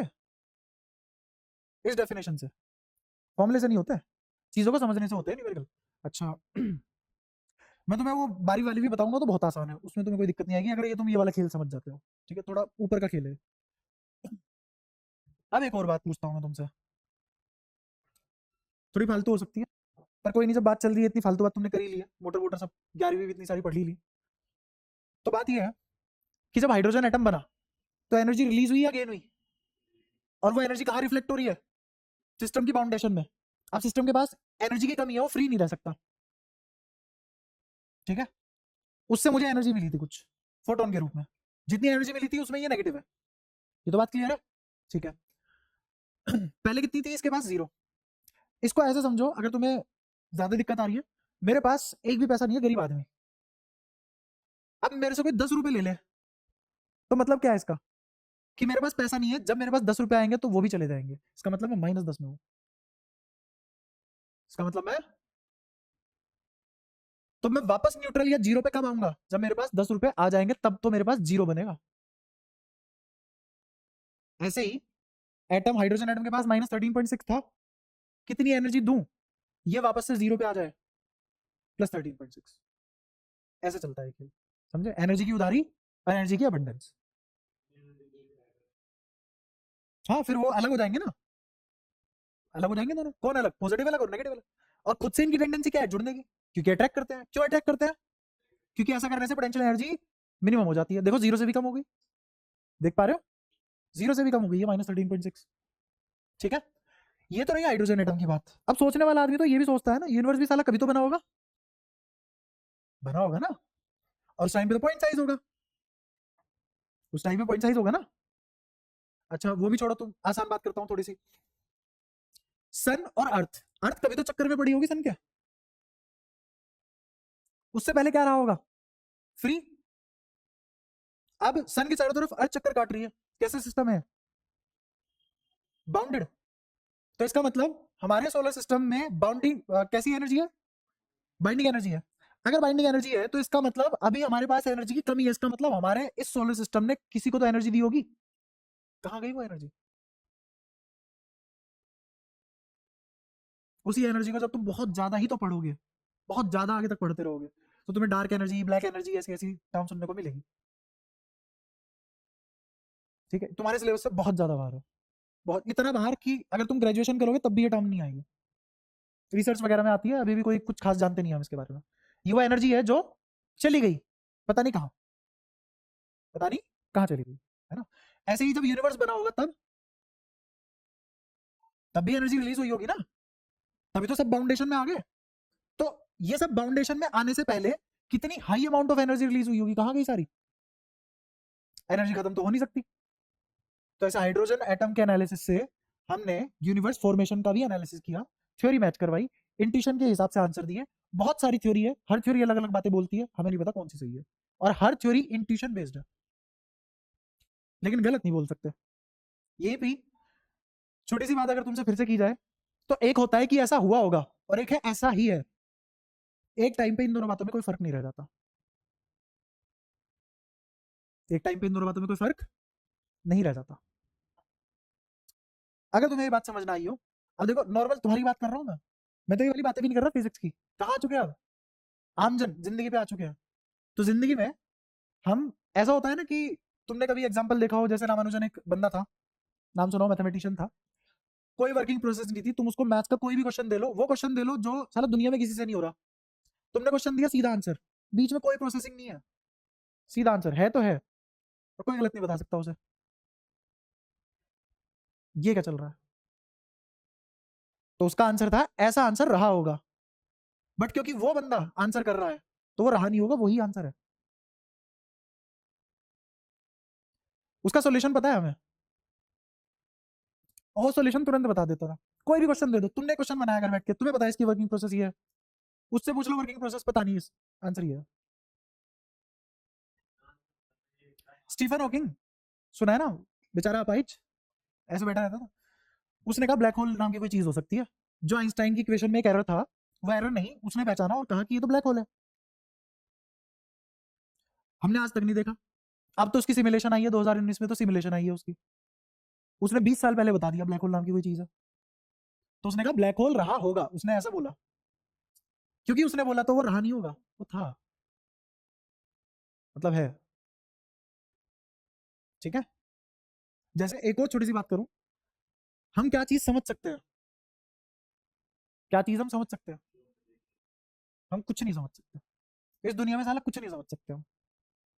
एग्जाम्पल दूं, A B C D 26 alphabet है जेड तक, है, सबको आते हैं वो। ठीक है, उससे वर्ड भी बनाने आते हैं, तुम्हें सब समझ आता है उसमें। मैं कोई 27वां अल्फाबेट लिख दूं तो तुम परेशान हो जाओगे, तुम बोलोगे समझ नहीं आया। अबे समझ तो तुम्हें 26 भी नहीं आए, तो तुम बस फेमिलियर हो उन 26 के साथ, समझ हमें कुछ नहीं आता। और इंसान ये मानने को तैयार नहीं है हमें समझ नहीं आता। इंसान ये मान के बैठा है सब समझ आता है, हम बस करते नहीं है। असलियत क्या है? घंटा कुछ नहीं समझ सकते हम बस फेमिलियर होते हैं चीजों के साथ में, फेमिलियर होते हैं। क्योंकि जिनको समझ में आता है चीजों को, समझ जो समझ पाते हैं, वो वर्ड में डिस्क्राइब नहीं कर सकते उनको। जैसे वो सोल्यूशन कैसे आया नहीं डिस्क्राइब कर पा रहा हूँ। उसने बहुत सारी चीजें ऐसी भी दी है, बहुत सारे फंक्शन ऐसे दिए हैं जो वही सोल्व कर सकता था आदमी। हमारे पास आज भी उसका प्रोसेसिंग नहीं है, कैसे किया सोल्व, क्या किया, कुछ नहीं, बस है आंसर है। और उसकी प्रैक्टिकल एप्लीकेशन है अपने पास, जो उसने आंसर दिया उसकी प्रैक्टिकल एप्लीकेशन है और काम कर रही है। तो ये कब होता है? कभी जिंदगी में इतनी मेहनत करना, इतनी ज्यादा मेहनत करना, जैसे मान लो तुम अभी 12वीं में हो, कभी ट्राई करना, कोई एक चैप्टर पकड़ना, जिंदगी पूरी मेहनत उसमें कर देना 1 डेढ़ हफ्ता, इतनी मेहनत पगला जाओ, उस चैप्टर से कभी कोई ऐसा क्वेश्चन भी आएगा ना जो तुमने कभी नहीं देखा, तो तुम बोलोगे ये 4 ऑप्शन देखते ये आंसर है, भगवान नहीं रोक सकता, आंसर वही निकलेगा, क्योंकि तुम्हारी इंट्यूशन पावर उतनी जा चुकी, तुम उतनी मेहनत कर चुके हो। ठीक है, तो कब फिजिक्स से चीजें साइकोलॉजी पे और कब प्रैक्टिकलिटी पे और कब एम्बिग्यूटी पे आ जाती है पता नहीं लगता। हम बस रिलेट कर सकते हैं, और मैं तुम्हें रिलेट ही करके पढ़ाता हूँ, समझता हूँ कुछ भी नहीं सकते। और अब उनकी सोचो जो रिलेट करके भी नहीं पढ़ रहे हैं, जो एक चैप्टर पढ़ा दूसरे चैप्टर पढ़ा, पहले और दूसरे में क्या रिलेशन है, कुछ नहीं, पहला छूट गया दूसरा पढ़ लिया, वो भी है, एक वो भी भीड़ है ना। तो चीजें बहुत बहुत ज्यादा गहरी है, जितना सोचोगे उतना पगला जाओगे, बहुत ज्यादा गहरी है। अगर तुम इमेजिन करके देखो, 100 में से 100 लाना या 720 में से 720 लाना नॉर्मल बात नहीं है। विदाउट नॉर्मलाइजेशन बात कर रहा हूँ मैं, ऐसे ही नॉर्मलाइजेशन 65 बच्चों कितने आ रहे हैं, चीटिंग करके 65 बच्चों कितने आ रहे हैं, उसकी बात नहीं कर रहा। अगर खुद की मेहनत से कोई, और खुद की मेहनत से कोई ये कर पा रहा है, नॉर्मल नहीं है वो किसी भी तरीके से, एक भी गलती नहीं, ऑलमोस्ट इम्पॉसिबल है ये चीज। तो उसने उतनी मेहनत कर ली, उतनी मेहनत कर ली कि अब वो अगर आंसर लिख देगा और उसे पता भी नहीं होगा वो आंसर सही होगा, भगवान नहीं रोक सकता उसको, तब आते हैं इतने नंबर, उस लेवल की मेहनत चाहिए। तुम आधे एक में खुश हो रहे हो।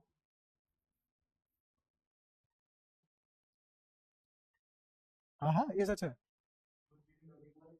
हाँ, मुझे क्या पता, बहुत टाइम हो गया, उसकी बातें काम की है ना, उसकी बातें काम की। उसने कब कहा कि मेरी लाइफ की या मेरे शरीर की वैल्यू करो, कभी नहीं कहा। उसने कहा मेरे काम की वैल्यू करो। हाँ, और जीता तुम्हें परेशान कर देता, रामानुजन और जीता तुम्हें परेशान कर देता, बाहर गया था टीवी की वजह से मर गया था, 10-20 साल और जिंदा रह जाता, मैथ्स ऐसी हो जाती, तुमसे पढ़नी नहीं थी वो, जिंदगी में कोई बंदा मैथ्स नहीं लेता, इतनी खौफनाक हो जाती, वो इतनी सारी प्रैक्टिकल एप्लीकेशन देके जाता, बस की थोड़ी थी फिर तुम्हारे पढ़ना मैथ्स। बट हाँ, हम रेवोल्यूशनाइज कर जाते, हम बहुत एडवांस कर जाते हैं अपनी सोसाइटी में, मतलब एज ए सिविलाइजेशन होता है कि हम टेक्नोलॉजिकली किस माइलस्टोन पे हैं, वो हम बहुत आगे चले जाते हैं, हम एनर्जी रिसोर्स बहुत अच्छे तरीके से बहुत एफिशिएंटली यूज कर पाते हैं। अभी तो नेगेटिव में हम, हर जगह धूल धुआं धक्कड़ dust, inefficiency, heat production, carbon emission, दुनिया भर का ग्लोबल वार्मिंग, 70 चीजें हो रही है, कुछ भी एफिशिएंसी की तरफ नहीं है ना। उसका रीजन ढूंढो तो तुम्हें मुश्किल नहीं है, हमारे पास ही है, हम ही है उस चीज का रीजन, हमारी मान्यताएं, हमारी कॉमिक्स बुक, ये सब ही रीजन है। थोड़ा दिमाग लगा के सोचोगे तो बहुत सारी चीजों का पता लगेगा। छोटी सी बात थी, ये समझ आई? अब लग रहा है बहुत छोटी बात है, छोटी है, बहुत फंडामेंटल है, और असली चीजें फंडामेंटल लेवल से ही शुरू होती है। वो बोलते हैं ना कि यार बेसिक तो आता है, टफ चीजें नहीं होती, मतलब क्या है उस बात का, कि उस साले को बेसिक ही नहीं आता, बस ऊपर ऊपर से कुछ भी आता हो, बेसिक ही नहीं आता उसे। तो हमारा एनर्जी का, पोटेंशियल एनर्जी का तुम्हें खेल समझ आया होगा क्या है क्या नहीं। अभी तक हमने जितनी भी पोटेंशियल एनर्जी की बात करी, जो भी फॉर्मूला निकाला, वो कितने चार्ज के लिए था? 2, क्योंकि डिफाइन भी कितने चार्ज के लिए कर सकते हैं? 2।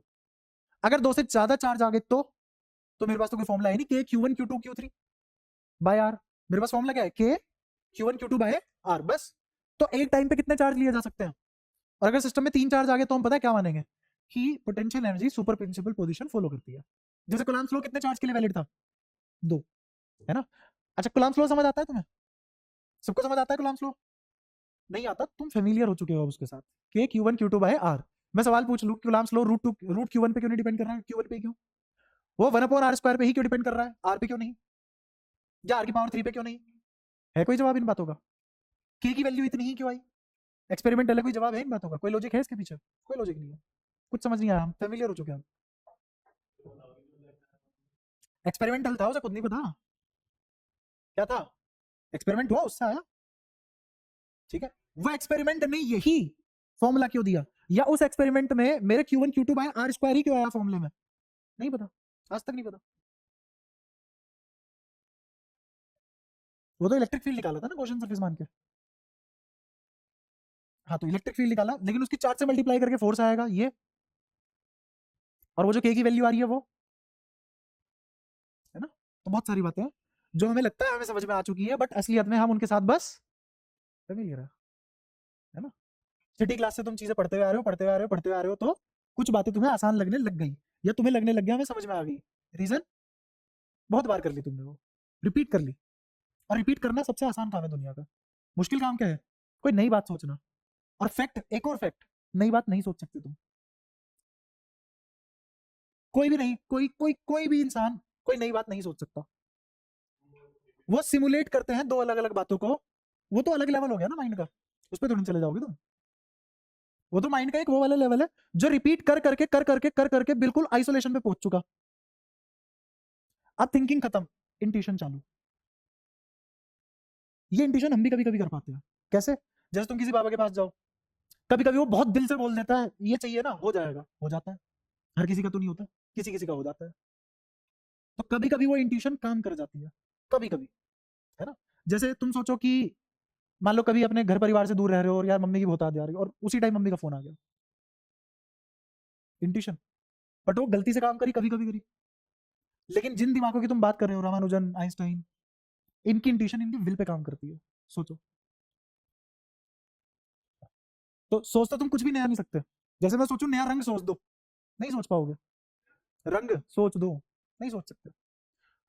अगर तुम कोई नई ड्रेस, कोई नया फैशन सेंस भी बना रहे हो, तो क्या कैसे बनाते हो, ऑलरेडी जो चीजें देख रहे हैं उनमें से कुछ चुटपुट करके, काट पीट करके, एडिट करके नई चीज बना देते हो। ऐसे पहले कुछ देखा नहीं होता तो तुम्हें लगता है नया, बट वो कुछ भी नया नहीं। हमारा दिमाग, हमारी खोपड़ी कुछ भी नया नहीं सोच सकती। तुमने आज तक सपने में वो कोई कभी चीज नहीं देखी होगी जो तुमने असलियत में ही नहीं देखी। अगर तुमने कोई चीज असलियत में देखी है तो ही तुम उससे रिलेट करके सपने में कुछ कुछ देख सकते हो। अगर तुमसे बोलूं कि तुम कुछ ऐसी चीज इमेजिन करो जो तुमने देखी ही नहीं कभी, कर पाओगे? जब देखी नहीं, इमेजिन कहां से कर लोगे? इमेजिन करना इसलिए टफेस्ट काम है। इसीलिए जो आइंस्टाइन की ये कोटेशन थी ना, कि imagination is most important thing, तो जिस इमेजिनेशन को बोल रहे थे, इमेजिनेशन थॉट को नहीं बोलते। इमेजिनेशन उस चीज को बोलते हैं जहां थॉट खत्म हो जाती है, और जहां जो तुमने देखी हुई चीजें हैं वो सब खत्म हो जाती है, और एक तुम नई चीज की तरफ बढ़ जाते हो। That is imagination. हम में से कोई भी इमेजिन नहीं कर सकता। इसे इमेजिनेशन नहीं बोल रहे तुम सुपरमैन उनके बस के साइड में उड़ रहे हो। इसे इमेजिनेशन नहीं बोल रहे कि तुमने हाथ से आंख छोड़ दी। इस इमेजिनेशन नहीं बोल रहे तुमने स्टैंस लिया, काम यहाँ कर दिया। It is not imagination. ये तुमने पहले देखा हुआ है, इमेजिन नहीं है कुछ। तो आज तुम्हें शायद सही मतलब पता लगा होगा इमेजिनेशन का है क्या। ठीक है, तो बहुत फालतू बातें हो चुकी है, वापस यहाँ आते हैं। पोटेंशियल एनर्जी की बात हो रही थी, एनर्जी का खेल चल रहा था। यहाँ तक सारी बातें एक बार मेरे को बता दो, क्या क्या बताया है मैंने तुम्हें। फालतू बातें नहीं हो रही, बहुत मारूंगा। ये बताना जो यहाँ पढ़ा है लिख के।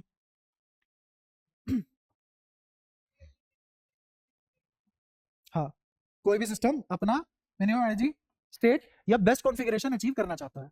ठीक है, फिर पोटेंशियल एनर्जी क्या होती है, और जो, हाँ, एक्सटर्नल फोर्स के द्वारा लगाया गया minimum work done to form the system is potential energy of that system. ठीक है, अच्छा फॉर्मूला क्या है इसका, K Q one Q two by R, unit joule.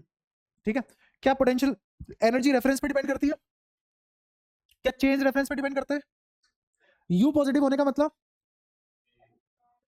Force repulsive, you negative होने का मतलब, और टोटल एनर्जी नेगेटिव होने का मतलब बाउंडेड है, मतलब उसकी टोटल एनर्जी कैसी है, नेगेटिव। बस यही पढ़ा अब तक हमने, देख लो, है ना। लेकिन टाइम क्यों लगा, क्योंकि हमने पहले 11वीं पढ़ी है, फिर उसको धीरे धीरे, बहुत धीरे धीरे 12वीं से रिलेट किया है। ठीक है, तो ये मेहनत खराब मत करना भाई साहब, जैसे पहले चैप्टर में करिए। ठीक है, क्योंकि ये सबसे इंपॉर्टेंट और सबसे ज्यादा क्रूड एस्पेक्ट था पूरे चैप्टर का, इसी के ऊपर पूरा चैप्टर बिल्ड होने वाला है। ठीक है, तो अब एक और बढ़िया चीज की तरफ बढ़ते हैं, या फिर इससे पहले हाँ मैं तुमसे एक आधी चीज और पूछ सकता हूँ। जैसे मान लो मैंने कहा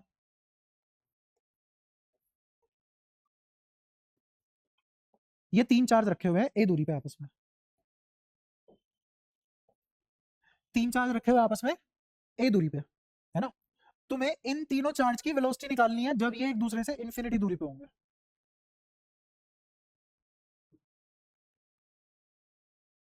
इससे भी पहले चलो एक और चीज पढ़ो, बहुत जरूरी चीज है, इससे भी पहले सवाल याद दिला देना, करवाना है। किसी भी सिस्टम की एनर्जी कैसे लिखी जाती है? अभी तो तुमने कैसा सिस्टम लिया था, दो पार्टिकल सिस्टम लिया था, अभी तक कैसा सिस्टम लिया। लेकिन अगर मेरे पास दो से ज्यादा पार्टिकल सिस्टम आ जाए तो एनर्जी कैसे लिखते हैं वो और सीखो। तो क्या फॉलो करवाते हैं हम, यू फॉलोज सुपर पोजिशन। इसको वेक्टोरिकली जोड़ेंगे या डायरेक्टली जोड़ देंगे? वेक्टर, क्योंकि वेक्टर क्वांटिटी होती होगी शायद ये। वर्क डन है ये, स्केलर है, डायरेक्टली जुड़ेगा। यू क्या होता है? Work done by external force. Work done कैसी क्वांटिटी है? स्केलर मतलब वेक्टोरिकली जोड़ दोगे, डायरेक्टली जोड़ोगे ना। लेकिन यू पॉजिटिव भी हो सकता है, नेगेटिव भी हो सकता है, अभी अभी देखा हमने, जीरो भी हो सकता है इन्फिनिटी पे, जैसे आर इन्फिनिटी तो यू जीरो, ठीक है। ये तीनों चीजें हो सकता है, बट जोड़ोगे तुम इसको न्यूमेरिकली, वेक्टोरिकली नहीं जोड़ोगे, ठीक है। जैसे सबसे आसान शुरुआत करते हैं, मैंने कहा तीन पार्टिकल सिस्टम लिया, क्यू क्यू क्यू, तीनों सेम दूरी पे हैं एक दूसरे से, है ना। तो इसकी एनर्जी कैसे लिखेंगे, समझाता हूं। इसकी एनर्जी ऐसे लिखेंगे, सुनना ध्यान से। जब ये दोनों थे तो एनर्जी क्या लिखी जाएगी, के क्यू स्क्वायर बाय आर, ये लिखी जाएगी। यू लिख दी, किसकी, दो पार्टिकल सिस्टम की, ये तो आती है अब अपने को। एक तीसरा पार्टिकल इन्फिनिटी से ला रहा हूं, और लाके जब मैं यहां रखूंगा तो इस पार्टिकल को यहां रखने में मुझे किस किसके खिलाफ वर्क डन करना पड़ा, इन दोनों के खिलाफ। तो इसकी वजह से भी तो पोटेंशियल एनर्जी आएगी, क्योंकि इसके खिलाफ वर्क डन कर रहा हूं, इसकी वजह से भी पोटेंशियल एनर्जी, इसके खिलाफ वर्क डन कर रहा हूं, और मैंने कहां लाके रख दिया, दोनों से आर दूरी पे। तो अब इन दोनों की वजह से कितनी एनर्जी आएगी, K Q square by R. इन दोनों की वजह से कितनी एनर्जी आएगी, K Q square by R. Rishabh तो ढंग से जवाब नहीं देता, इसीलिए तेरे को चीज याद नहीं रहती भाई। तो क्या लिख दो यहाँ पे, अब यू नेट कितना आ जाएगा पूरे सिस्टम का, और अगर ये चार्जेस अलग अलग होते तो Q1 Q2 Q3, दूरी अभी वही है, आर आर आर। बोलो क्या था, के Q1 Q2 bye are plus के Q2 Q3 bye are plus के Q3 Q1 बाय आर। सबको समझ आती है। तो कितनी टर्म लिखी गई तीन पार्टिकल सिस्टम के लिए, तीन। दो पार्टिकल सिस्टम के लिए कितनी टर्म लिखी गई, एक भाई, दो किसने लिखवा दी तुम्हें, जीरो भी नहीं, वो दो टर्म नहीं लिखी थी, वो दो अलग अलग पॉइंट की एनर्जी थी, ठीक है। तो दो पार्टिकल सिस्टम, बस है सामने देख, दो पार्टिकल सिस्टम के लिए कितनी टर्म, तीन पार्टिकल सिस्टम के लिए कितनी टर्म, तीन। अब अगर मैं कोई ऐसा सिस्टम बना दूं,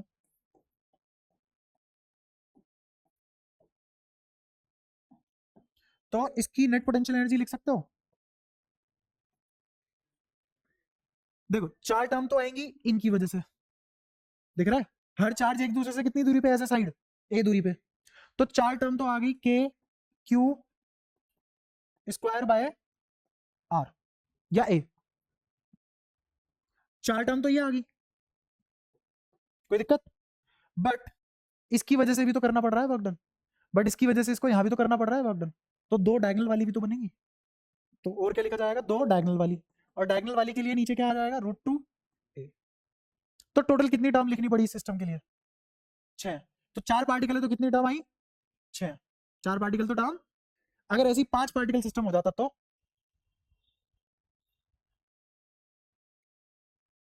नहीं, अगर पांच पार्टिकल सिस्टम हो जाता तो कितनी आती, 10। शाबाश। जिसको ये समझ नहीं आया देखो ध्यान से, 10 कैसे आती। एक फॉर्मूला होता है मैथ्स में, अगर तुमने पढ़ा हो, NCR, जिसका फॉर्मूला होता है n फैक्टोरियल अपॉन में n minus r factorial into r factorial. एक टाइम पे कितने पार्टिकल ले सकते हैं हम, तो मेरे पास हर बारी कितनी चॉइस है, दो। तो r कितना हो गया, दो। पढ़िए मैथ, इतनी तो पढ़ी होगी। तो मुझे क्या निकालना चाहिए, NC2। तो NC2 किसके बराबर आएगा, n factorial, n minus 2 factorial upon 2 factorial. इस n फैक्टोरियल को क्या लिख सकते हो, n into n minus 1 into n minus 2 factorial. बताओ कोई दिक्कत। तो ये और ये कट गया तो मेरा आंसर क्या आ गया, n into n minus 1 by 2 factorial. 2 factorial तो दिया, कोई दिक्कत। अब इसमें कितनी वैल्यू डालो, दो, क्योंकि दो पार्टिकल सिस्टम है ना। तो जब मेरे पास 2 पार्टिकल थे तो इनकी वैल्यू 2, 2 इंटू 2 माइनस 1 मतलब 2 इंटू 1 बटा 2 कितनी टर्म आ गई? 1। 3 पार्टिकल सिस्टम है, इनकी वैल्यू क्या रख दो? 3। तो 3 इंटू 3 माइनस 1 6 बटा 2 कितनी टर्म आई? क्या उतनी ही लिखी थी? अच्छा फिर 4 पार्टिकल पे आ जाओ, 4 इंटू 4 माइनस 2 4 माइनस 1 कितना? 12, 12 बटा 2 6, 6 टर्म लिखी गई थी, 2 डायगोनल वाली और 4 फेस वाली, कोने वाली, कॉर्नर वाली, है ना? अच्छा और अगर 5 पार्टिकल सिस्टम आ गया तो 10। समझ आ गया? पक्का? ऐसे ही अगर मैं तुमसे एक सवाल पूछूं, इन्फिनिटी से 8 चार्ज पार्टिकल उठा के लाया, हर चार्ज पार्टिकल कहां से है? इन्फिनिटी से। हर चार्ज पार्टिकल कहां से है? इन्फिनिटी से। कितने पार्टिकल? 8। कितने पार्टिकल है? 8। अलग अलग इन्फिनिटी से 8 पार्टिकल उठा के लाया और उनको क्यूब की शेप में लगा दिया। क्यूब की find the work done to do so. सवाल समझ आया? वर्क डन निकालना है, कितना वर्क डन लगेगा ऐसा करने में। कितने चार्ज पार्टिकल लगाने हैं? 8। किस शेप में? क्यूब के। हर चार्ज पार्टिकल कोने पे रखा होना चाहिए और क्या बनना चाहिए उससे? क्यूब। और हर चार्ज पार्टिकल कहां से लाए? तो वो पूछ रहा है वर्क डन कितना लगा, कितना वर्क डन लगा। सवाल सबको समझ आता है? अच्छा मेरे को बताओ करोगे क्या? शुरुआत कहां से करोगे? शुरुआत बता दो बस, शुरुआत क्या होगी? शुरुआत, सवाल की शुरुआत, कहानी की नहीं, सवाल के सॉल्यूशन की शुरुआत कहां से करोगे? मैंने मान लिया सिस्टम बन चुका है, सिस्टम बन चुका, तो सिस्टम देखो ऐसा बना,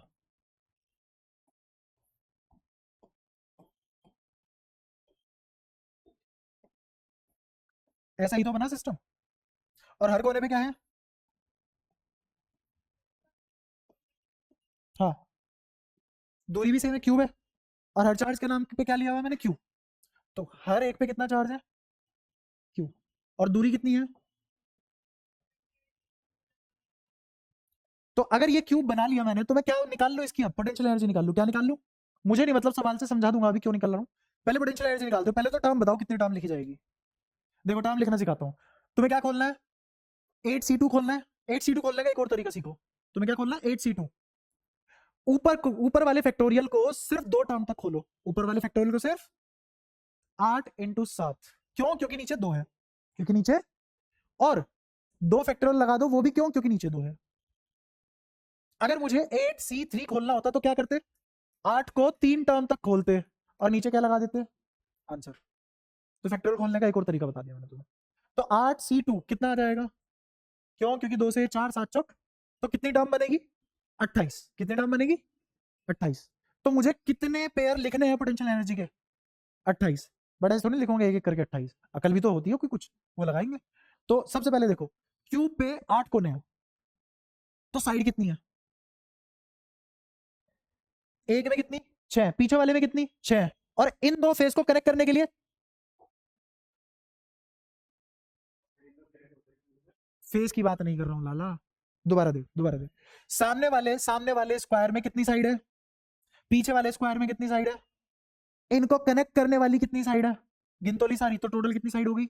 12। तो 12 टर्म कौन सी बनेगी? जिनके बीच की दूरी कितनी होगी?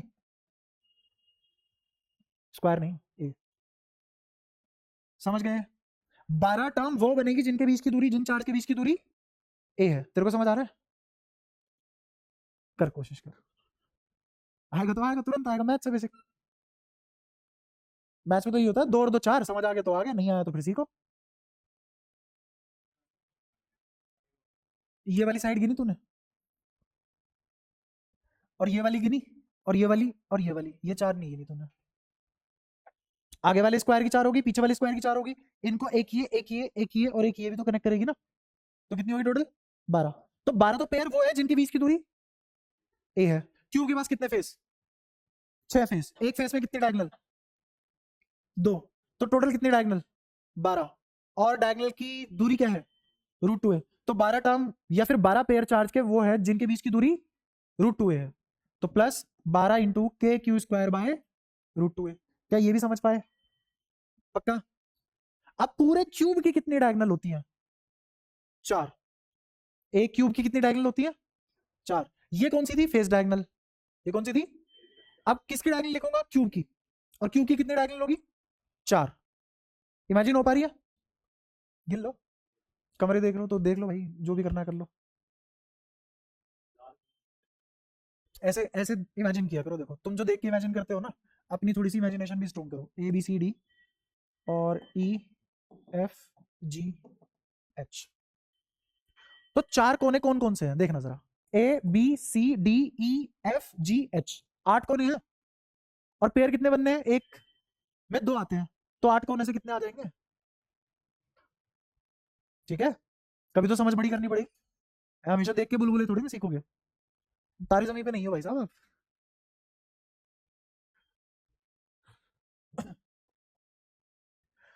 तो 4 क्यूब डायगोनल है, और क्यूब की डायगोनल कितनी होती है अगर साइड है तो √3 है। तो मेरे पास 4 पेयर, ये 4 पेयर चार्ज के कौन से होंगे जिनके बीच की दूरी √3 है। तो क्या आ गया? 4 के क्यू स्क्वायर बाय √3। अब गिन लो कितनी टर्म है, 12 और 12 24, और 4 उतनी ही आनी थी। ये क्या लिखी है मैंने? इस सिस्टम की या इस कॉन्फ़िगरेशन की पोटेंशियल एनर्जी। और मैं अभी डिफाइन करके आया हूं किसी भी सिस्टम की पोटेंशियल एनर्जी क्या होती है, वर्क डन बाय। और उसने क्या पूछा था, कितना वर्क डन लगेगा इसको बनाने में? इतना। आ गया आंसर।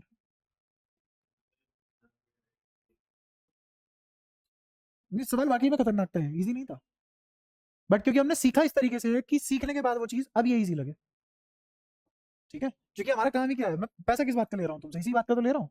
ये जो चीजें बहुत ज्यादा मुश्किल है उसको ऐसे करके बताऊं, ऐसे करके दिखाऊं कि वो तुम्हें बहुत आसान लगे। वो अलग बात है तुम्हें लग नहीं रही, क्योंकि बहुत सारी बातें मिसिंग है। ये सवाल समझ आता है सभी को? पक्का? तो क्या अब हमने किसी भी सिस्टम की पोटेंशियल एनर्जी कैसे लिखते हैं या सुपरपोजिशन प्रिंसिपल कैसे लगाते हैं सीख लिया। एक और कर लो ऐसे ही मेरी दिल की खुशी के लिए। मान लो ये है -3Q, -2Q, और या +3Q ले लो, -2Q। बताओ सिस्टम की पोटेंशियल एनर्जी क्या लिखी जाएगी? बीच की दूरी सबकी a है। अब तुम तीनों की जोड़ के लिखोगे। मैं तुम्हें एक और चीज समझाता हूँ। जब तुम इसको इसके साथ मिलाओगे तो क्या माइनस का चिन्ह आएगा? दिख रहा है? और जब तुम इसको इसके साथ मिलाओगे तो प्लस का चिन्ह आएगा। तो इन दोनों की और इन दोनों की तो खत्म, प्लस हो गया, तो बची सिर्फ इन दोनों की। समझ में आ भी रहा है क्या बोल रहा हूँ? तो ये कितना आ जाएगा? माइनस, कोई मुश्किल काम नहीं है पोटेंशियल एनर्जी लिखना, बस थोड़ा बहुत अकल, थोड़ी बहुत मैथमेटिकल एनालिसिस होनी चाहिए, आराम से लिख दोगे। सारी बातें क्लियर है जो भी समझाइए? पक्के से? श्योर? अब वो वाला सवाल कर दो जो मैं तुम्हें दे रहा था। 3 चार्ज है इक्विलेटरल ट्रायंगल या बराबर दूरी पे रखे हुए हैं। ठीक है, अभी तो इनको फिक्स किया हुआ था। क्या किया हुआ था? तीनों चार्ज फिक्स थे। अब क्या कर दिया? रिलीज। तो जब रिलीज कर दिया, रिलीज करने के बाद जब ये एक दूसरे से इन्फिनिटी पे होंगे तब इनकी वेलोसिटी क्या होगी? इस वाले की, इस वाले की, इस वाले की क्या क्या वेलोसिटीज होंगी जब ये इन्फिनिटी पे पहुंच जाएंगे एक दूसरे से?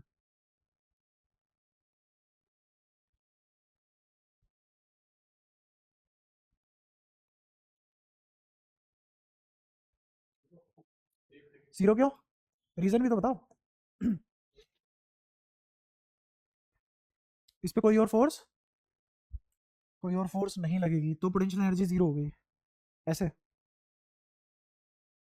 वेलोसिटी जीरो कैसे आ रही है वही तो पूछ रहा हूँ, मुझे क्या पता।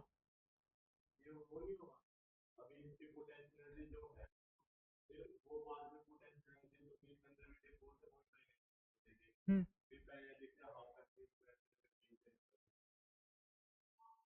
देखो।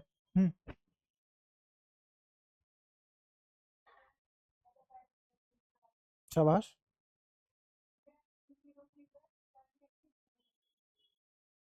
क्यों? हम्म। हम्म। हम्म। बट इन्फिनिटी में जाके भी सेम दूरी पे होंगे, क्या गारंटी है?